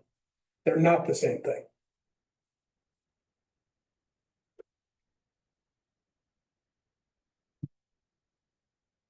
Any other comments? Well, a comment in general about the application overall, yes. So I'm not convinced that getting the permit from the DOT to enhance the billboard is proof that it's safe to do so. Whether or not the case law focuses on safety, and I don't know. I'm sure there is case law, I would think, that gives the board broad discretion to reject. We haven't heard any testimony from an engineer, from a traffic expert. We were told you got a permit and therefore that means it's safe. Well, we all live here and we know it's safe. We've heard testimony from the public that said it's not, right? I mean, it's compelling. He's been over that 14,000, he lives. One of the witnesses who testified lives essentially in the sightline of the new billboard. So I'm not convinced on that. So I think it's something to explore, but quite frankly, you could have introduced the application that you gave to the state DOT to get the permit. And we could have seen what you said about the traffic, but you didn't do that. You could have brought in an expert, a professional to say, hey, there's going to be no difference between a static billboard and the one that changes every 8 seconds, but you didn't do that. So I'm not convinced, quite frankly, on that issue. Second issue, we're dancing around our ordinance of zoning, whether it's a design, it's this section, it's that section. One thing is perfectly clear. The borough does not want billboards. And I think there's case law to suggest that the zoning board has authority pursuant to the master plan that we can make these decisions for our town. Okay, whether or not it's paragraph A, sub 1, or whatever section you're pointing us to. I think the board has broad discretion, especially since our master plan addresses this corridor, to make decisions on what we think is appropriate to go there. And I think that the billboard has intensified.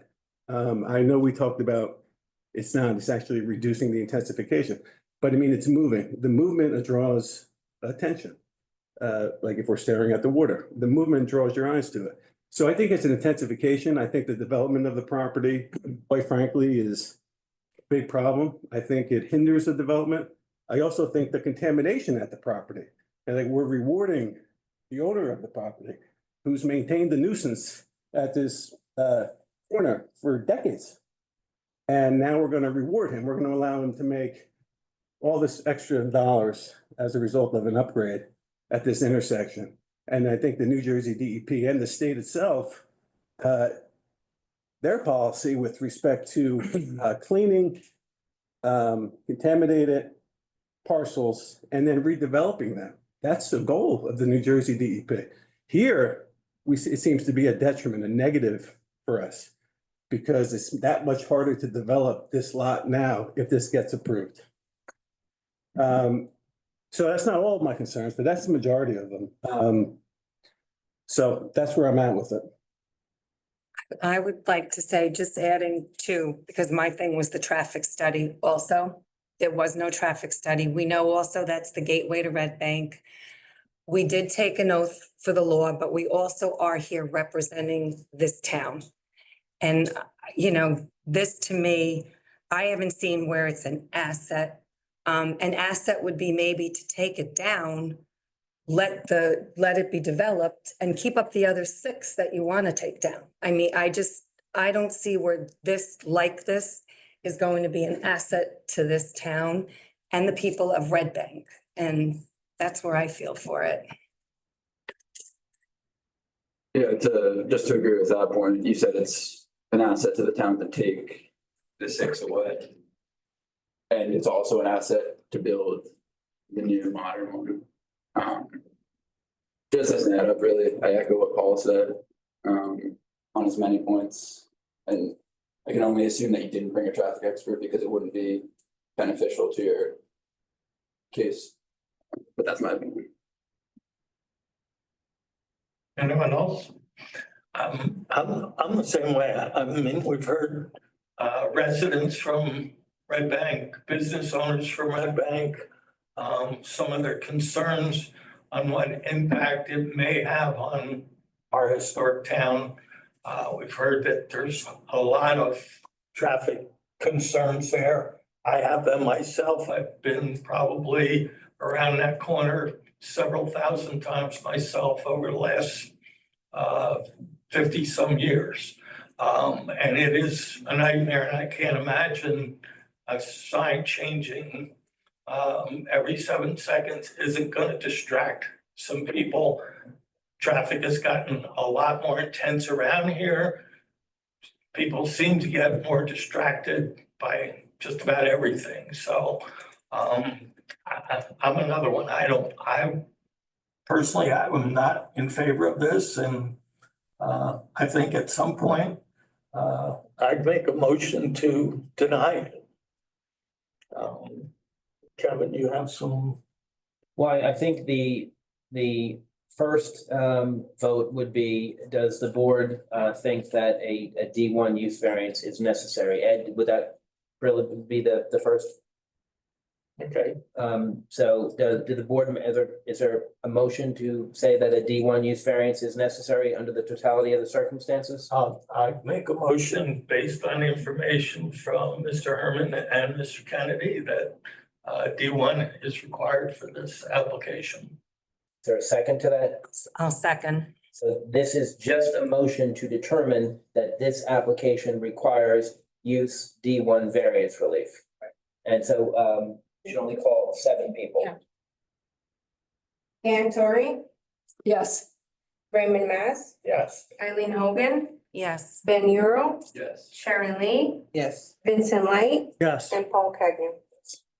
Okay, and then Mr. Chairman, and Ed, the next, would it be if a site plan approval is required? Ed, would we vote on that? I don't think you would necessarily have to, because I think by virtue of the D1, that would. Okay, so now Jennifer, it would just be a vote to whether grant or deny the D1 use variance. And Mr. Chairman, there's a whole bunch of conditions. If there's a motion to approve it, and you want me to read those conditions, I will do that. If there's going to be a motion to deny it, I will not read those conditions. Already made a motion to do that. Oh, okay. So, all right, so we should probably just have another motion, one way or the other, just because we had the motion on the D1. I make a motion to deny the application. I will second it. All right, so now this is one of those weird situations where a yes is yes to deny. Okay, wait, hold on. Eileen was second, right? Correct. Okay, so to deny. Ann Torrey, Yes. Raymond Mass, Yes, and for the reasons that I stated. Enough of the town has made it clear they are not in favor of billboards. We have residents and business owners who have made it perfectly clear that it could affect the town. And from a safety aspect, we've heard people say that, and I agree with them completely that it could be a distraction that could cause harm to the residents of Red Bank. So, yes. Eileen Hogan, Yes. Ben Euro, Yes. Sharon Lee, Yes to the deny. Vincent Light, Yes. Paul Cagnon. Yes. All right, thank you.